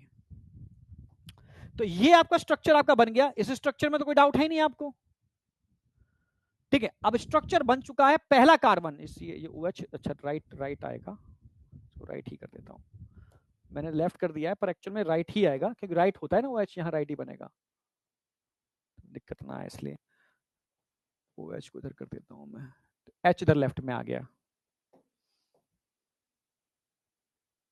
ऊपर की जगह हम H को इधर कर देते हैं कि एक ही तो बात है, H इधर आ गया, H तो लेफ्ट में था ही, यहां बन के राइट में OH आ गया, तो 1 2 3 4 कार्बन की बैलेंस ही पूरी हो गई। ठीक है, अब हम इसका क्लोज चेन स्ट्रक्चर बनाएंगे, तो कैसे बनाएंगे अब समझना। मैंने क्या कहा था, लेफ्ट साइड जो भी फंक्शनल ग्रुप है वो कहां जाएंगे, लेफ्ट साइड वाले ऊपर जाएंगे, राइट साइड वाले कहां जाएंगे, नीचे जाएंगे, सिंपल सी बात है। कितने मेंबर रिंग बनेगी, 1 2 3 4 5, 5 कार्बन और 6 मेंबर रिंग बनेगी, 6 मेंबर रिंग। 6 मेंबर रिंग कैसे बनाओगे भाई, 6 मेंबर रिंग बनाने के लिए ये ऑक्सीजन आ गया, सिंपल, बहुत सिंपल तरीके से, ये ऐसे, ये प्रैक्टिस करनी है सबको, सबको प्रैक्टिस करनी है, बिना प्रैक्टिस के बायोमोलिक्यूल नहीं हो पाएगा, सिंपल। तो हमने भाई, मैं अच्छा वैसे ही बना देता हूँ कार्बन के साथ, ठीक है, पहली बात तो कार्बन के साथ ही बनाना पड़ेगा। एक कार्बन ये आ गया, एक ऑक्सीजन ये आ गया आपका, ठीक है, एक कार्बन ये आ गया, एक कार्बन ये आ गया, एक कार्बन ये आ गया, एक कार्बन ये आ गया, और एक कार्बन ये आ गया। तो टोटल कितने कार्बन है भाई, ध्यान ये रखना है आपको भाई, ये पहला कार्बन है, ये पहला कार्बन है, ये पांचवा है, तो ये पहला कार्बन है, ये पहला कार्बन है, और ये पांचवा कार्बन है, ये पांचवा, छठवां बार चला गया। ठीक है, इसके बीच में ऑक्सीजन ये आ गया, सिंपल सी बात है। तो पहले कार्बन की अगर मैं बात करूं, फर्स्ट कार्बन की बात करूं, तो OH कहां जाएगा, नीचे, OH कहां गया, नीचे, H कहां गया, ऊपर, अगेन दूसरे पे आ जाओ, OH कहां गया, नीचे, तीसरे पे यहां क्या आ गया, H, कुछ सोचना ही नहीं है, फिर अगेन क्या आ गया, OH नीचे। अब यहां पर ध्यान रखना है, जब भी फंक्शनल ग्रुप होगा ये ऊपर ही जाएगा, हाइड्रोजन नीचे आएगा, ठीक है। यानी यहां पर 5वें कार्बन पर हाइड्रोजन आएगा, ये हमेशा ऊपर ही रहेगा, CH2OH। अब बताओ इसमें कोई डाउट है? सिंपल तरीके से, मतलब कोई रट्टा नहीं मारना है आपको। सबसे पहले आपको ग्लूकोज का स्ट्रक्चर बनाना आना चाहिए, 3 बातें बता दी मैंने, ठीक है। इलेक्ट्रोफिलिक और न्यूक्लियोफिलिक के बीच में इंटरेक्शन होता है और ये पार्शियल स्ट्रक्चर बनता है, क्योंकि यहाँ पर partial positive partial negative charge होता है। और फाइनली ये स्ट्रक्चर आ गया, रटने की जरूरत नहीं है। राइट साइड नीचे आएगी, लेफ्ट साइड ऊपर जाएगी। तो राइट साइड नीचे कर दिया, लेफ्ट साइड मैंने ऊपर कर दिया इस रिंग के अंदर। और ये तो हमेशा जो रिंग के बाहर होगा ये तो ऊपर जाएगा, हाइड्रोजन नीचे आएगा। आपके सामने बन गया, ये क्या बन गया, ये आपका रिंग चैन, 6 मेंबर रिंग बन गई। इस 6 मेंबर रिंग को हम क्या बोलते हैं, पायरेनोस या फ्यूरेनोस, पायरॉन या पायरेनोस। तो सबसे पहले मैंने आपको सिखाया था कल की क्लास के अंदर कि कैसे ये जितनी भी सिंपल सुगर होती हैं, ठीक है, जब किसी एक्वस सॉल्यूशन में डालोगे तो रिंग फॉर्म में कन्वर्ट हो जाती हैं। यस, जितनी भी सिंपल सुगर होती हैं एक्वस सॉल्यूशन के अंदर रिंग फॉर्म में कन्वर्ट हो जाती हैं। ग्लूकोज की बात करूंगा, ठीक है, ग्लूकोज, फ्रक्टोज, मैनोज, गैलेक्टोज, ये एक्वस सॉल्यूशन में डाल करके रिंग फॉर्म में कन्वर्ट हो जाते हैं। और कैसे हो जाते हैं, आपके सामने है, ठीक है, आपके सामने, राइट नीचे, लेफ्ट ऊपर, ये आपकी रिंग बन गई। सिंपल, ये रिंग बननी आनी चाहिए, क्योंकि रिंग बनाना नहीं सीखोगे तो आगे पॉलीसेकेराइड नहीं सीख पाओगे, ठीक है भाई। 5th कार्बन ही होता है, ये आप अभी केमिस्ट्री में पढ़ोगे। सारी केमिस्ट्री अगर मैं यहां पढ़ा दूंगा तो मैं उतनी अच्छी केमिस्ट्री पढ़ा नहीं पाऊंगा, ठीक है। पर उसके कंसेप्ट सारे मैं यहां बता दूंगा, ठीक है, समझ रहे, क्योंकि वहां पूरा चैप्टर ही है सारा का सारा, ठीक है। तो समझ में आ गया, 5th और 1st के बीच में क्या होता है, क्योंकि यहां इलेक्ट्रोफिलिक और न्यूक्लियोफिलिक इंटरेक्शन होता है, और कार्बन में ये इंटरेक्शन नहीं होता, बस ऐसे याद रखो, ठीक है। इसकी वजह से ये बॉन्डिंग बनती है और रिंग स्ट्रक्चर बनता है। पहला स्ट्रक्चर समझ में आ गया। अब सेकंड बात कर रहा हूं मैं, फ्रक्टोज। फ्रक्टोज भाई, फ्रक्टोज का फॉर्मूला भी वही है, C6H12O6, जो ग्लूकोज का है, ठीक है भाई। ग्लूकोज का तो ये फॉर्मूला है, ग्लूकोज का C6H12O6, फ्रक्टोज का भी सेम वही फॉर्मूला है, सिंपल, ठीक है। अब यहां पर भी 6 कार्बन ही होंगे, ठीक है, 1 2 3 4 5 6 कार्बन होंगे। अंतर क्या होगा, सेकंड कार्बन पर यहां पर फंक्शनल ग्रुप लगा होगा, सेकंड कार्बन पर। किस कार्बन पर लगा, सेकंड कार्बन पर। First, second, third, fourth, fifth, six. यानी फर्स्ट और 6 कार्बन तो फ्री है, तो यहां तो सिंपल CH2OH आ जाएगा, CH2OH, CH2OH, सिंपल। इतना हो गया, कुछ है बस, वहां पर फर्स्ट कार्बन पर ठीक है फंक्शनल ग्रुप था, ठीक है, एल्डिहाइड। यहां सेकंड कार्बन पर कीटो ग्रुप लगा हुआ है, ये तो अंतर है। रिमेनिंग थर्ड कार्बन हमेशा देना उल्टा होगा भाई, यहां पर OH होगा तो यहां पर H होगा। रिमेनिंग के अंदर, सब के अंदर यहां पर राइट साइड पे क्या होगा, OH, नो कंफ्यूजन। सबके अंदर राइट साइड OH होगा एक्सेप्ट थर्ड कार्बन, वहां पर भी मैं थर्ड कार्बन का केस बताया था, यहां भी थर्ड कार्बन केस बता दिया है, थर्ड कार्बन। ये स्ट्रक्चर क्या बन गया भाई, फ्रक्टोज। अब फिर वही बात आ गई, क्या बात आ गई, बात ये आ गई कि भाई यहां जो कार्बन है, फंक्शनल ग्रुप वाला कार्बन है, ये ध्यान रखना, पॉजिटिव चार्ज, यहां negative charge, partially positive partially negative. 5th वाले के अंदर देखोगे तो यहां पर partially negative and partially positive, यही इलेक्ट्रोफिलिक न्यूक्लियोफिलिक, ठीक है। तुरंत ये सीधा सीधा अटैक करेगा ये ऑक्सीजन किसके ऊपर,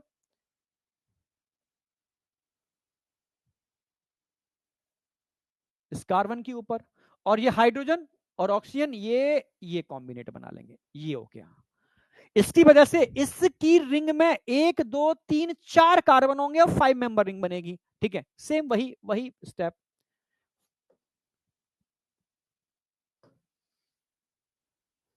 अच्छा, इसका स्ट्रक्चर बना देता हूं, CH2OH, C,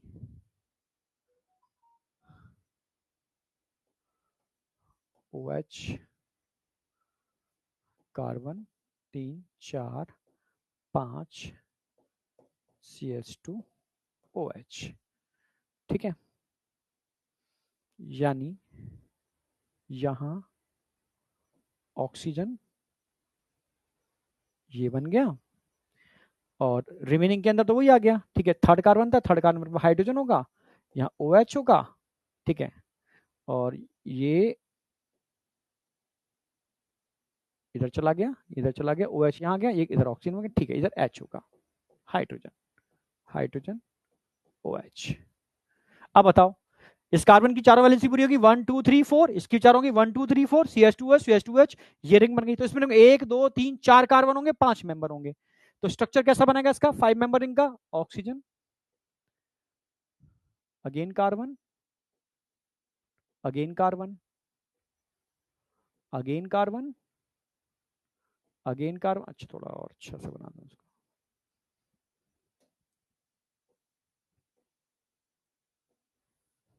अब ठीक है, कार्बन, कार्बन, कार्बन, कार्बन, और ये कितने मेंबर है रिंग के अंदर, 5, 5 मेंबर रिंग बन गई, ठीक है। जिसमें ये ध्यान रखना है, पहला कार्बन कौन सा होगा, ये पहला नहीं, पहला क्यों, दूसरा, सेकंड कार्बन। पहला तो रिंग के बाहर होगा, क्योंकि रिंग जो बन रही है पहले और पांचवें के बीच में बन रही है, सॉरी, दूसरे और पांचवें के बीच में रिंग बन रही है, सेकंड और फिफ्थ। रिंग किस किस के बीच में बन रही है, सेकंड और फिफ्थ के बीच में बन रही है, सेकंड और फिफ्थ के बीच में ये आपका ऑक्सीजन आ गया, ठीक है। तो ये थर्ड हो गया, ये फोर्थ हो गया। तो दो कार्बन कहां चले गए, बाहर, यानी यहां चला गया ऊपर,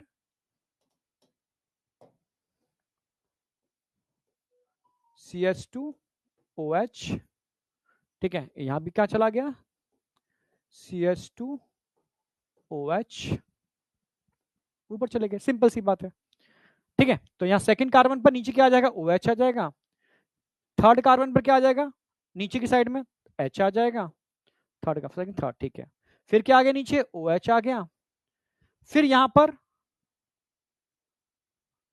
OH आ गया, CH2OH और H। अब आप बताओ, आपके सामने है सब कुछ, कुछ भी इसमें नया नहीं है, आपके सामने मैंने इसको रिंग में कन्वर्ट कर दिया है, ठीक है। ये नीचे आ गया, वही सेकंड कार्बन पर OH नीचे आ गया, ये ऊपर चला गया तो ऊपर ही जाएगा, यहां पर ये ऊपर जाएगा तो ये नीचे आ जाएगा, सिंपल सी बात है। फिफ्थ कार्बन पे रिमेनिंग के अंदर OH H OH H सामने आपके। अब बताओ, अब बताओ, समझ में आया, मतलब रट, देखो ये रटे नहीं जाएंगे, ये समझने से ही होगा, रट नहीं सकते, ठीक है। तो कितने मेंबर रिंग बन गए, इस मेंबर में कितने मेंबर है इस रिंग के अंदर, जरा बताओ, ठीक है। 5 मेंबर रिंग है, 5 मेंबर रिंग है। इसको पायरेनोज बोलेंगे, फ्यूरेनोज, फ्यूरेनोज। तो अब सबसे पहले आपको क्या सीखना था, पहले सीखना था कि ग्लूकोज और फ्रक्टोज का स्ट्रक्चर कैसे बनता है, फिर सीखना था कि ग्लूकोज और फ्रक्टोज में एक्चुअल में जब भी एक्वस सॉल्यूशन में डालोगे रिंग बनेगी, रिंग बनने पर जहां फंक्शनल ग्रुप होता है, ठीक है, फंक्शनल ग्रुप होता है वो देना उसका कार्बन इलेक्ट्रोफिलिक होगा, ठीक है। और वो फिफ्थ फिफ्थ कार्बन पर जो OH है, ठीक है, जो न्यूक्लियोफिलिक प्रॉपर्टी दिखाता है उसके संग बॉन्डिंग बनाएगा, ठीक है। ग्लूकोज में फर्स्ट कार्बन फिफ्थ के संग जोड़ेगा तो 6 मेंबर रिंग बन जाएगी। फ्रक्टोज में सेकंड कार्बन फिफ्थ के साथ रिएक्शन करेगा, ठीक है, तो यहां पर, ठीक है, फ्यूरेनोज रिंग बन जाएगी, ठीक है। तो दो टाइप की रिंग्स होती हैं, पायरेनोज और फ्यूरेनोज, ठीक है। इसमें कोई डाउट है तो मुझे बताओ, यहां तक समझ में आया नहीं आया, हाँ, पायरेनोज और फ्यूरेनोज ये कंसेप्ट समझ में आया नहीं आया। अब ये इसको सोचना नहीं है, सिंपल सी बात है, ये राइट साइड हमेशा कहां होगी, नीचे, लेफ्ट साइड कहां होगी हमेशा, ऊपर, सिंपल बात, सिंपल सी बात है। तो आपका स्ट्रक्चर तैयार, मतलब रटोगे तो भूलोगे, रटना नहीं है।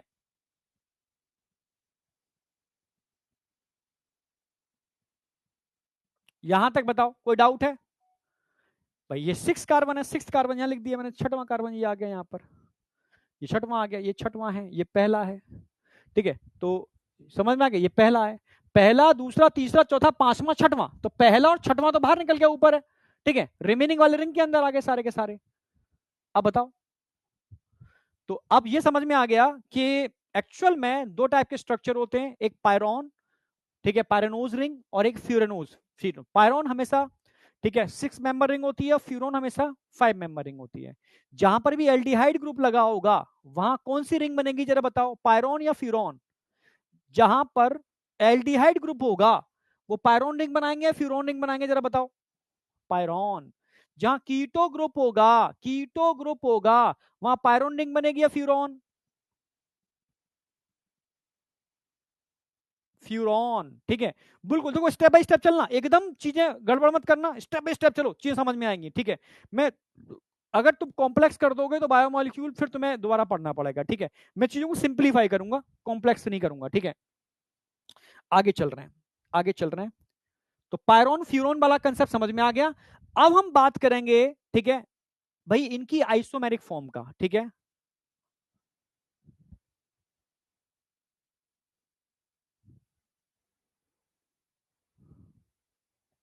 मैं केमिस्ट्री नहीं पढ़ा रहा हूं, बायो ही पढ़ा रहा हूं, इसलिए तो मैंने केमिस्ट्री वाला पार्ट, ठीक है, अभी छोड़ रखा है, सर्वेसर कराएंगे। ठीक है, इलेक्ट्रोफिलिक न्यूक्लियोफिलिक का एक्चुअल में कंसेप्ट क्या है वो केमिस्ट्री में आएगा, इसलिए मैंने छोड़ रखा है। ठीक है,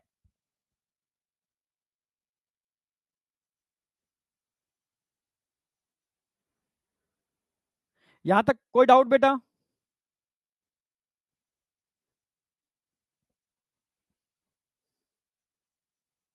अब आ जाओ, अब बात करेंगे types of isomer in monosaccharide. Next, ये बहुत इंपॉर्टेंट है, टाइप्स ऑफ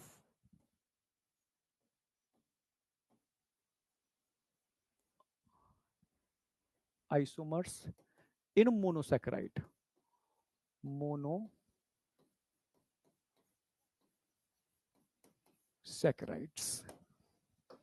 जितना मैं करा रहा हूं ना उसको ध्यान रखना, कंफ्यूजन भूलना वाला कंसेप्ट नहीं होना चाहिए।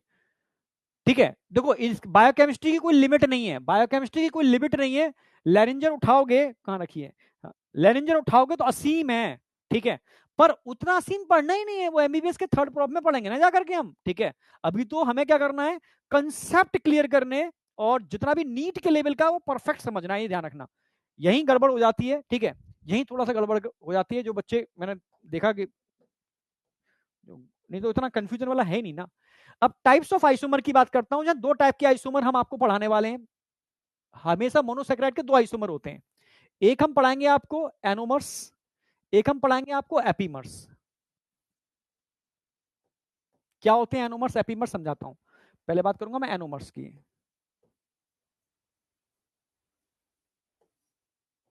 बिल्कुल सिंपल तरीके से। एक होते हैं एपीमर्स,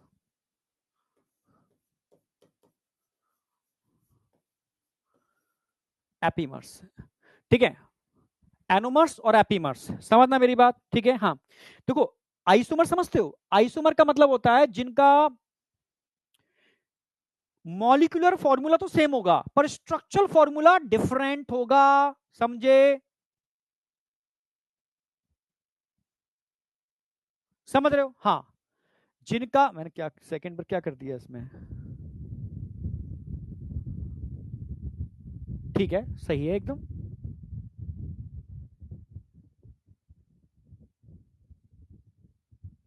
ध्यान, अभी अभी मैं अल्फा बीटा पर आ रहा हूं, बच्चा कह रहा है सेकंड पर ये नीचे होगा या ऊपर होगा ना। ठीक है, अगर ओ एच ऊपर चला गया तो बीटा पोजीशन हो गई। ठीक है, हाँ बीटा फ्रक्टोज हो गया, उस पर भी आ रहे हैं अभी हम। ठीक है, अभी हम अल्फा, ये किसकी बात कर रहे हैं, अल्फा पोजीशन की बात कर रहे हैं। अभी हमने दोनों अल्फा पोजीशन कराई है, मैंने यहां पर भी अल्फा पोजीशन कराई है, ये अभी अल्फा बीटा क्या होती है समझाता हूं मैं, इस पर ही आ रहा हूं, आइसोमर। ठीक है, अब हम बात करेंगे, इसलिए मैंने बताया तुमने रटा होगा, कौन बच्चा है ये, पूजा, पूजा उत्तम। बेटा अब तेरी लाइन समझ में आ रही है, तूने रट्टा मारा है इसलिए। ठीक है, पूजा कह रही है कि सर फर्स्ट कार्बन पर ओ OH ऊपर और ये नीचे होगा, वो बीटा फ्रक्टोज होता है। ठीक है, वो बीटा फ्रक्टोज होता है। ठीक है, बीटा फ्रक्टोज रेयर कैसे मिलता है वो मैं बताऊंगा आज आपको। ठीक है, अभी मैं जब लिंकेज पढ़ाऊंगा उसमें बताऊंगा बीटा फ्रक्टोज कहाँ मिलता है। अब अल्फा बीटा वाली बात कर रहा हूँ, अब समझ में आ जाओ। ठीक है, एनोमर्स क्या होते हैं, समझा मेरी बात, समझना। अगर मैं एनोमर्स की बात करता हूं तो एनोमर्स के अंदर जो एच और ओ OH की पोजीशन जो होती है, ठीक है, क्वेश्चन स्पेशल में देखो, जिनके पास नीट एडवांस है,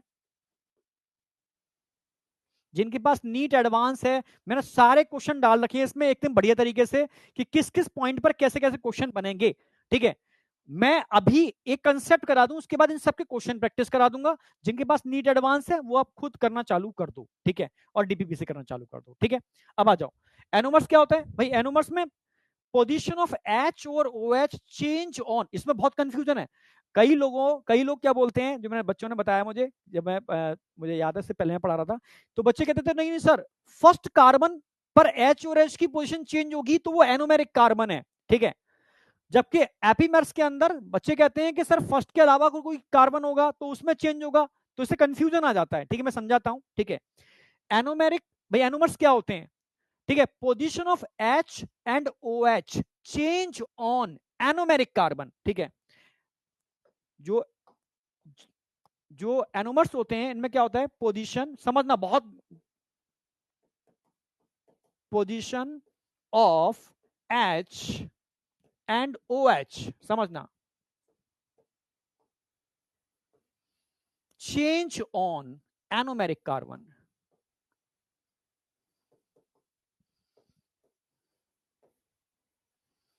भाई ऐसे मोनोसेकेराइड जिनमें एनोमेरिक कार्बन पर एच और एच की पोजीशन चेंज हो रही है, समझना मेरी बात, उसको हम क्या बोलते हैं, उनको हम बोलते हैं, ठीक है, एनोमर्स, ठीक है। यहां ध्यान रखना, हमेशा आइसोमर के अंदर क्या होगा, स्ट्रक्चरल फॉर्मूला और molecular formula. Molecular formula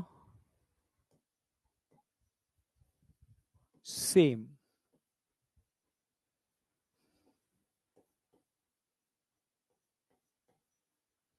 structural formula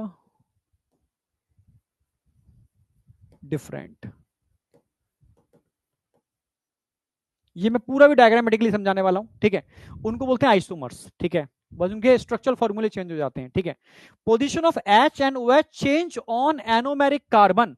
तुम में से कोई बता सकता है एनोमेरिक कार्बन क्या होता है, जरा बताओ।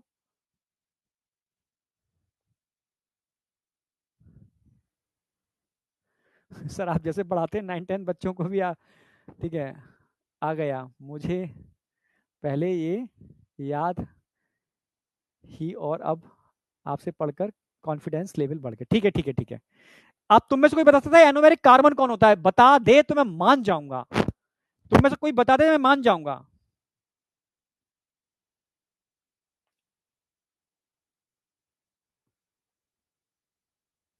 Carbon attach with functional group, हाँ मतलब बताओ।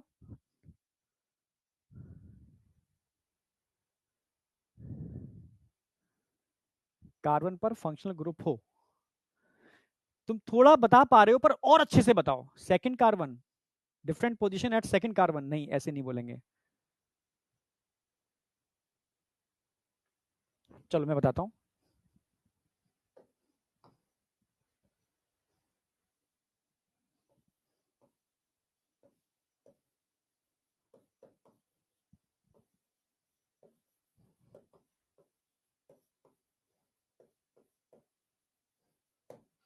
Carbon in cyclic structure that originate from that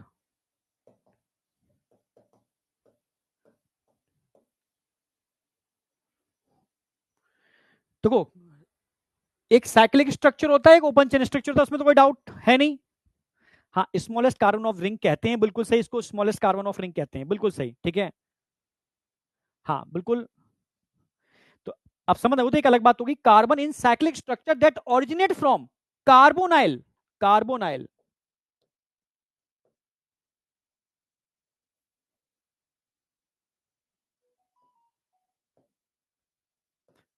carbonyl group में सी एच ओ भी आ सकता है और सीओ भी आ सकता है, यानी समझ रहे हो, एल्डिहाइड और कीटो। तो carbon in cyclic structure that originate from carbonyl group, समझना मेरी बात, in open chain structure, in open chain structure, उसको बोलते हैं एनोमेरिक कार्बन। तो एनोमेरिक कार्बन आपसे पूछेगा, एनोमेरिक कार्बन, ठीक है, एक पॉइंट और मैं इसमें ऐड कर देता हूं, ठीक है। अच्छा मैं आगे ऐड करता हूं, अभी इसको एपीमर को तो मैं आगे बताऊंगा, एक मिनट रुकना, पहले इसे समझा दूं, ठीक है। पहला point,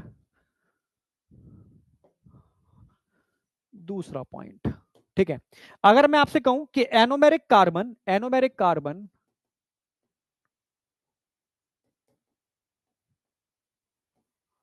carbon in glucose and fructose, ऐसे नहीं, एनोमेरिक कार्बन इन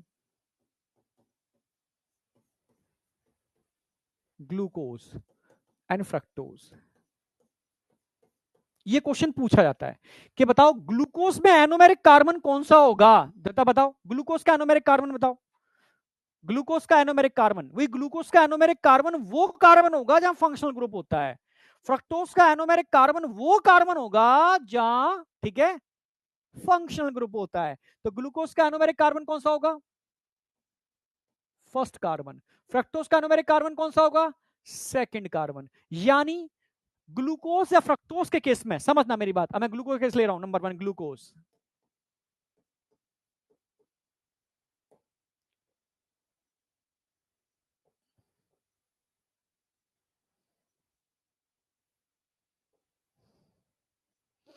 हो गया, ग्लूकोज का फर्स्ट कार्बन कौन सा होगा, ये फर्स्ट कार्बन होगा ग्लूकोज का, ठीक है, ये सेकंड, थर्ड, फोर्थ, ये फिफ्थ कार्बन होगा, ठीक है। तो ग्लूकोज के फर्स्ट कार्बन पर जब, फर्स्ट कार्बन पर जब OH नीचे होता है, H ऊपर होता है, ठीक है, एक पोजीशन ये हो गई, ठीक है, समझना।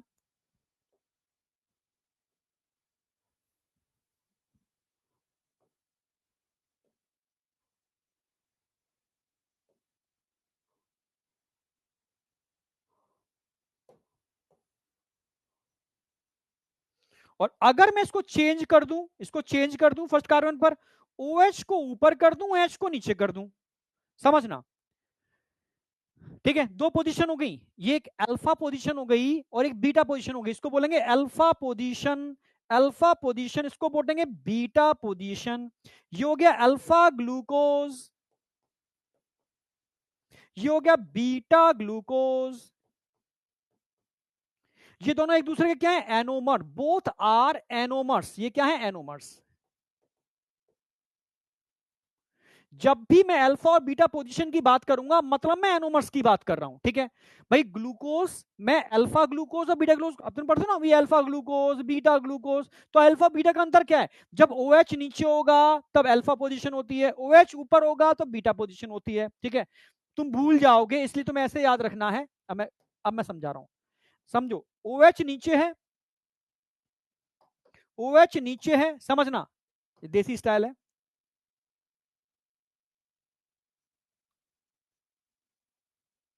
अगर मैं डंबल भारी है, भारी डंबल को छोड़ दिया, मैंने ये भारी है, यहाँ छोड़ूंगा तो ये नीचे पहुंच जाएगा ना, भारी वाला पार्ट। तो जब स्टेबल फॉर्म होती है ना, ये अल्फा पोजीशन होती है, जब इसको ऊपर लेके जाऊंगा ताकत लगा करके, ठीक है, तो ये बीटा पोजीशन होती है, पर छोड़ोगे तो अल्फा पोजीशन। तो जब डंबल का शेप ऊपर आ जाएगा, डंबल का भारी वाला पार्ट ऊपर कर दोगे बीटा पोजीशन, नीचे कर दोगे अल्फा पोजीशन, इससे याद रहेगा। डंबल का भारी वाला पोर्शन ऊपर कर दोगे तो अल्फा, नीचे कर दोगे तो नॉर्मल स्टेबल फॉर्म है अल्फा, इसको ऊपर लेके जाओगे तो बीटा। ऐसे ही फ्रक्टोज में भी अल्फा बीटा पोजीशन होती हैं, यस। तो फ्रक्टोज का एनोमेरिक कार्बन कौन सा होगा, जरा बताओ, सेकंड कार्बन होगा फ्रक्टोज।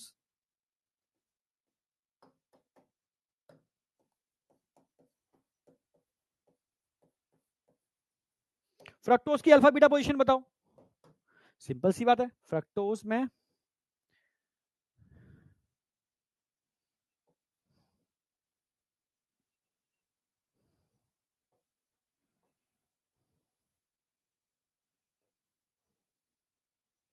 देखो, सेकंड कार्बन एनोमेरिक कार्बन होगा फ्रक्टोज में, तो सेकंड कार्बन एनोमेरिक कार्बन है, सेकंड कार्बन एनोमेरिक कार्बन है।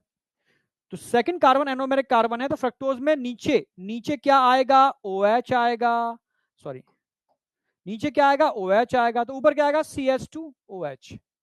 यानी OH अगर नीचे है, OH अगर नीचे है तो पोजीशन क्या कहलाएगी, अल्फा। तो क्या बोलोगे इसको, अल्फा फ्रक्टोज। हाँ, अगर मैं उल्टा कर दूं, OH को ऊपर कर दूं और CH2OH को नीचे कर दूं, ठीक है, तो ये पोजीशन क्या होगी, बीटा। ये पोजीशन क्या होगी, बीटा, इसको बोलेंगे बीटा फ्रक्टोज। किसी भी मोनोसैकेराइड में, ठीक है, फर्स्ट कार्बन पर OH और OH चेंज हो रहा है फर्स्ट कार्बन पर, तो समझ लेना ठीक है, ये एनोमर्स है। और क्योंकि फर्स्ट कार्बन वो कार्बन जिस पर फंक्शनल ग्रुप लगा हुआ है, और फंक्शनल ग्रुप कहां होगा, ग्लूकोज में होगा, मैनोज में होगा, गैलेक्टोज में होगा। हाँ, अगर मैं ठीक है कीटो की बात कर रहा हूं तो कीटो के अंदर सेकंड कार्बन पर फंक्शनल ग्रुप होगा, वहां अगर HOH की पोजीशन चेंज हो रही है तो समझ लेना ये अल्फा और बीटा पोजीशन है। हमेशा बीटा नीचे आएगा, सॉरी हमेशा OH नीचे आएगा तो अल्फा पोजीशन, और OH ऊपर जाएगा बीटा पोजीशन। समझ रहे हो? जब मैं पॉलीसेकेराइड पढ़ाऊंगा तो बहुत सारे पॉलीसेकेराइड ऐसे होते हैं या डाइसेकेराइड ऐसे होते हैं जिसमें बीटा फ्रक्टोज यूज होता है, कहीं अल्फा फ्रक्टोज यूज होता है, कहीं अल्फा ग्लूकोज यूज होता है, तो कहीं बीटा ग्लूकोज यूज होता है। तो अल्फा और बीटा क्या है? It is a anomer. Anomer क्या होते हैं? जहां पर एनोमेरिक कार्बन पर H और OH की पोजीशन चेंज हो जाए। तो कितनी पोजीशन हो सकती है? दो, अल्फा और बीटा। तो अल्फा और बीटा पोजीशन क्या है? It is the anomer. अब बताओ, एनोमर वाली बात समझ में आई? ग्लूकोज, गैलेक्टोज, मैनोज, ये तीनों के तीनों क्या है? एल्डिहाइड। इसमें फर्स्ट कार्बन पर H और OH की पोजीशन चेंज होगी, ठीक है। फ्रक्टोज, कीटो, कीटो, इसमें सेकंड कार्बन पर H OH की पोजीशन चेंज होगी, अल्फा बीटा पोजीशन बनेगी, ठीक है। अब मुझे बताओ, यहां तक कोई डाउट किसी को? यहां तक कोई डाउट? यहां तक कोई डाउट? अभी सिर्फ मैंने एक बात बताई है आपको, व्हाट इज एनोमर्स। भाई हमने बात कर रहे हैं आइसोमर्स की, ठीक है, मोनोसेकेराइड के। तो आइसोमर्स क्या होते हैं? जिनका जिनका मॉलिक्यूलर फॉर्मूला सेम होगा पर स्ट्रक्चरल फॉर्मूला डिफरेंट होगा, ठीक है। जैसे glucose C6H12O6, fructose C6H12O6, mannose C6H12O6, ठीक है, गैलेक्टोज C6H12O6। सबका मॉलिक्यूलर फॉर्मूला सेम है पर सबका स्ट्रक्चरल फॉर्मूला अलग अलग है, समझे? ठीक है, समझ में आ गया? तो अभी मैंने एनोमर्स की बात की थी, अभी एनोमर्स की बात की थी, ठीक है। मैंने एरोमेटिक का वो सॉरी एनोमेरिक कार्बन भी समझा दिया है साइक्लिक स्ट्रक्चर के अंदर, ठीक है। जो कार्बन ओरिजिनेट होता है, ठीक है, carbonyl group in open chain structure से, वो एनोमेरिक कार्बन होता है, ठीक है। तो एनोमेरिक कार्बन मैंने बता भी दिया आपको, ठीक है। ग्लूकोज में कौन सा होगा? ठीक है, ग्लूकोज में कौन सा होगा? ग्लूकोज, गैलेक्टोज, मैनोज, इन सब के अंदर फर्स्ट होगा, फ्रक्टोज में सेकंड होगा। समझ रहे हो? मैं लिख देता हूं, गैलेक्टोज, मैनोज। बस ये एडिशनल पॉइंट उन बच्चों के लिए जो एडिशनल समझना चाहते हैं, बस इसलिए दो पॉइंट मैंने, और इनके अंदर भी फर्स्ट कार्बन ही एनोमेरिक कार्बन है, फ्रक्टोज में सेकंड कार्बन एनोमेरिक कार्बन होता है। तो अल्फा बीटा क्लियर है एकदम? यहां तक कोई डाउट है? सर पोजीशन समझ नहीं आया, मोहम्मद सामी बेटा, क्या समझ नहीं आया? सिंपल सी बात है, ठीक है। यहां हम क्या बोल रहे हैं, जब भी मैं ग्लूकोज की बात करूंगा तो ग्लूकोज में तो स्ट्रक्चर ये होता है, ये स्ट्रक्चर होता है, ऐसा ऐसा ऐसा ऐसा, ये आएगा, ऑक्सीजन यहां आ गया, तो फर्स्ट कार्बन यहां आएगा। तो नॉर्मल केस में जब OH नीचे होगा तो अल्फा पोजीशन, OH को ऊपर कर दो बीटा पोजीशन, सिंपल सी बात है, बीटा पोजीशन, ये होता है पोजीशन। भाई OH नीचे है, कोई भी मोनोसेक्राइड जिसमें पहले कार्बन पर, ठीक है, पर वो एल्डिहाइड होनी चाहिए, OH नीचे है अल्फा, OH ऊपर कर दो बीटा। हाँ, अगर वो कीटो सुगर है तो सेकंड कार्बन पर OH नीचे है तो अल्फा, OH ऊपर कर दो बीटा, सिंपल। अब बताओ, यहां तक कोई डाउट? अब तो मोहम्मद सामी समझ में आया? यस, सिंपल, बहुत सिंपल है, तुम टिपिकल मत करो, ये तो मैं कंसेप्ट बताना चाह रहा हूं कि एक्चुअल में आपको पहला दूसरा कार्बन याद नहीं रखना, आपको एनोमेरिक कार्बन याद रखना है। वो कार्बन, ठीक है, जो फंक्शनल ग्रुप, समझ रहे हो ना, ओपन चेन स्ट्रक्चर के फंक्शनल ग्रुप जहां से जनरेट होता है, ठीक है, वो एनोमेरिक कार्बन है। डन, बहुत बढ़िया, सुपर। अब मैं किसकी बात करूंगा? नंबर टू किसकी बात करने वाला? एपीमर्स। एपीमर्स क्या होते हैं बेटा? ठीक है, एनोमेरिक कार्बन को छोड़ दो, ठीक है, एनोमेरिक कार्बन के अलावा अगर किसी कार्बन पर H और OH की पोजीशन चेंज होती है तो वो एपीमर्स होते हैं। एनोमेरिक कार्बन को छोड़ करके रिमेनिंग किसी भी कार्बन पर H और OH की पोजीशन चेंज होती है तो वो सारे के सारे एपीमर होते हैं, ठीक है। तो एपीमर क्या है? ठीक है, एपीमर्स क्या होते हैं? अब आ जाओ एपीमर्स की बात कर लेते हैं। Epimers, epimers,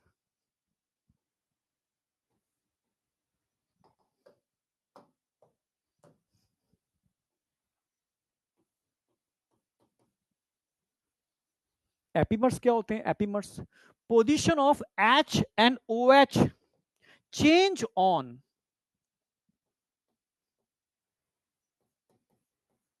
position of H and OH change on other than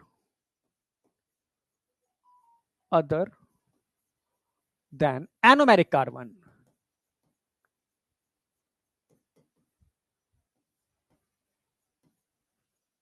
anomeric carbon का मतलब है भाई, अगर मैं एल्डिहाइड की बात करूंगा तो एनोमेरिक कार्बन फर्स्ट कार्बन होगा, कीटो की बात करूंगा तो एनोमेरिक कार्बन सेकंड कार्बन होगा। यानी इनको छोड़ करके किसी और कार्बन पर H और OH की पोजीशन चेंज करोगे तो वो एपीमर कहलाते हैं। जैसे ग्लूकोज के 2 एपीमर हो सकते हैं। अब देखो, जैसे एग्जाम्पल सबसे पहले मैं ग्लूकोज की बात कर लूं। ग्लूकोज का स्ट्रक्चर तो आप सभी जान ही चुके हो। ये ग्लूकोज का स्ट्रक्चर है।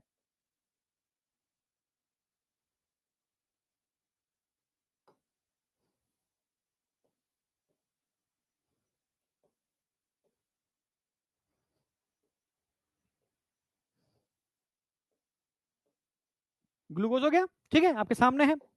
इसमें आप समझ ही गए होंगे, ये पहला कार्बन है, फर्स्ट कार्बन है, ये सेकंड कार्बन है, ये थर्ड कार्बन है, ये फोर्थ कार्बन है, तो ये फिफ्थ कार्बन है। मैं रिंग की बात कर रहा हूं, ज्यादा जा ही नहीं रहा। फर्स्ट कार्बन पर आप जानते हो ग्लूकोज, अल्फा ग्लूकोज की बात कर रहा हूं। अल्फा ये क्या है? Alpha glucose. नीचे क्या होगा? OH। तो ऊपर क्या होगा? फर्स्ट कार्बन पर H, ठीक है। सेकंड कार्बन पर नीचे क्या होगा? OH। थर्ड कार्बन पर नीचे क्या होगा? H। तो फोर्थ कार्बन पर नीचे क्या होगा? OH। ये तो आप जानते ही हो, मैं सिर्फ इन्हीं 4 कार्बन की बात कर रहा हूं, ठीक है। और यहां तो आप जानते ही हो CH2OH, पर इसकी जरूरत नहीं है हमें, H, ठीक है। ये ग्लूकोज है। कौन सा ग्लूकोज है? Alpha glucose. अब मैं अल्फा बीटा लिख सकता हूं क्योंकि मैंने आपको पढ़ा दिया अल्फा क्या होती है, बीटा क्या होती है। क्योंकि फर्स्ट कार्बन पर अगर मैं H और H की पोजीशन चेंज कर रहा हूं तो ये अल्फा और बीटा को रिप्रेजेंट करेगा। क्लियर? बिल्कुल, अल्फा और बीटा को रिप्रेजेंट करेगा। कोई डाउट? क्लियर है ना एकदम? अब समझना, मैं एपीमर की बात कर रहा हूं। तो अगर मैं फर्स्ट कार्बन को छोड़ दूं, ठीक है, फर्स्ट कार्बन कौन सा कार्बन हो गया? एनोमेरिक कार्बन हो गया। ये क्या हो गया? एनोमर।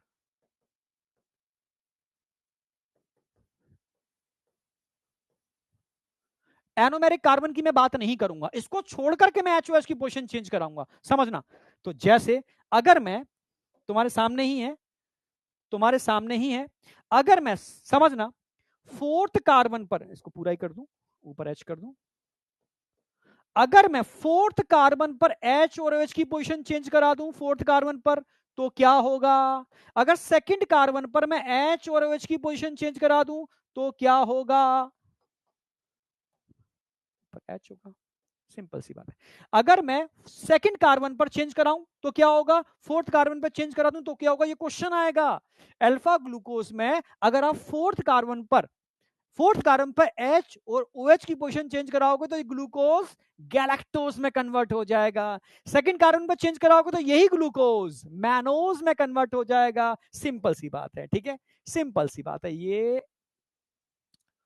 फोर्थ कार्बन चेंज कराता हूं और सेकंड कार्बन पर चेंज कराता हूं। क्लियर है? फोर्थ कार्बन पर चेंज कराऊंगा तो क्या बन जाएगा? फोर्थ कार्बन पर चेंज कराऊंगा तो क्या बन जाएगा? गैलेक्टोज। कौन सा गैलेक्टोज? Alpha galactose, alpha. और यहां क्या बन जाएगा? Alpha mannose. कुछ नहीं करना, सेम यही स्ट्रक्चर है। चाहो तो उसको हम ऐसे भी ले सकते हैं, कॉपी करके। कॉपी किया, उठा करके मैं यहां लेके आ जाता हूं।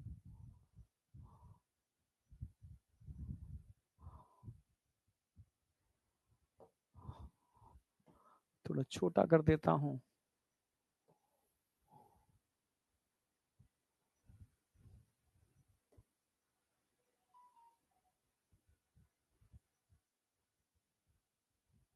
समझना, मैंने क्या कर दिया, इसको कॉपी कर लिया, इधर कर लिया। अब यहां किस कार्बन पे करा रहा हूं? फोर्थ कार्बन पर। तो फोर्थ कार्बन पर क्या कर दूं? उल्टा कर दूं, ऊपर कर दो OH और नीचे कर दो H। कुछ नहीं किया मैंने, ऊपर कर दिया OH और नीचे कर दिया H, बस एक ही काम कर दिया ना, फोर्थ कार्बन पर चेंज कर दिया, फोर्थ कार्बन पर चेंज करा दिया। तो अब फोर्थ कार्बन पर चेंज कराते ही अब यही स्ट्रक्चर क्या कहलाएगा, यही स्ट्रक्चर क्या कहलाएगा, अब इसको बोलोगे आप गैलेक्टोज, अल्फा गैलेक्टोज। तो अल्फा गैलेक्टोज क्या हो गया, अल्फा गैलेक्टोज एक्चुअल में एपीमर है, क्योंकि अदर देन एनोमेरिक कार्बन आपने H और OH की पोजीशन चेंज की है। ठीक है, सेम यही स्ट्रक्चर फिर से मैं कॉपी मार ले रहा हूं, ये उठाया, ये कॉपी कर लिया मैंने, ये उठाया, यहां ले आया मैं उसको। ठीक है, ये अच्छा, इसकी ले लेते हैं, कोई दिक्कत नहीं।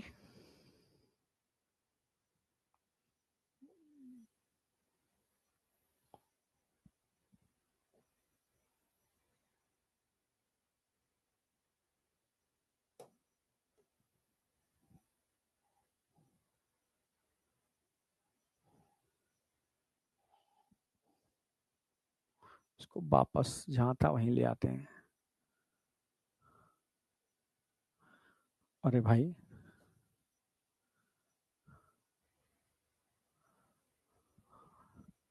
कोई नहीं, अब तो आएगा।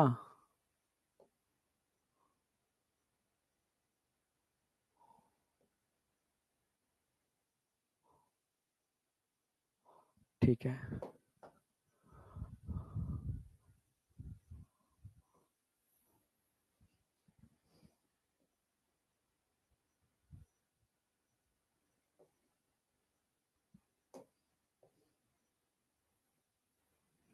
एक काम करता हूँ, यहाँ इसको हटा देता हूँ, यहाँ इसको हटा देता हूँ।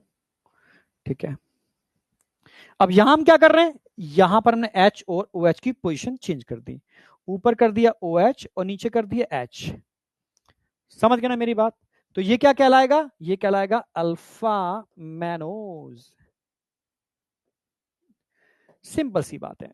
ठीक है, तो भाई यहां हमने फोर्थ कार्बन पर HOH की पोजीशन चेंज कर दी, भाई ऊपर OH कर दिया, तो क्या बन गया गैलेक्टोज। सेकंड कार्बन पर OH नीचे था, हमने ऊपर कर दिया, तो क्या बन गया मैनोज। अब आप बताओ, ये सब क्या है, एक दूसरे के एपीमर, यानी इन सब के ध्यान से देखोगे, अगर मैं अल्फा ग्लूकोज का फॉर्मूला देखूं C6H12O6, ठीक है, इसका भी क्या होगा C6H12O6, इसका भी क्या होगा C6H12O6।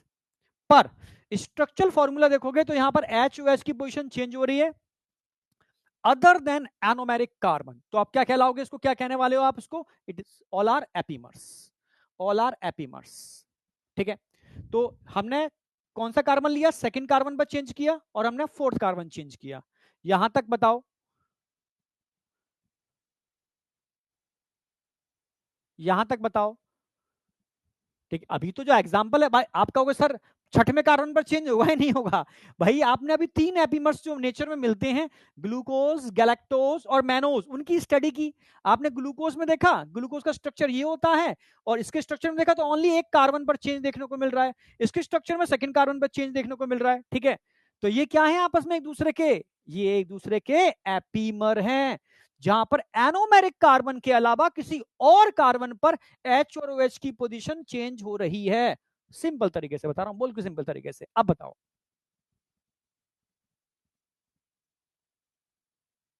देखो जब भी मैं एनोमर स्ट्रक्चर की बात करूंगा तो यहां अल्फा गैलेक्टोज भी हो सकता है, अगर मैं पहले कार्बन पर H और H की पोजीशन चेंज कर दूं तो एनोमर्स हो गए। एक एक लाइन याद रखो, एनोमर्स मैंने अभी क्या लिखाया, तुम कंफ्यूज कभी जिंदगी में हो गए ही नहीं।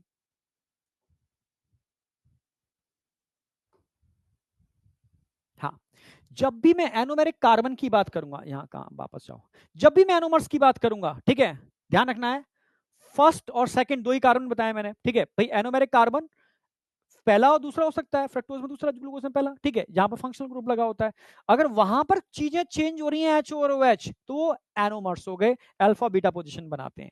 ठीक है, इसी में भी हो सकते हैं।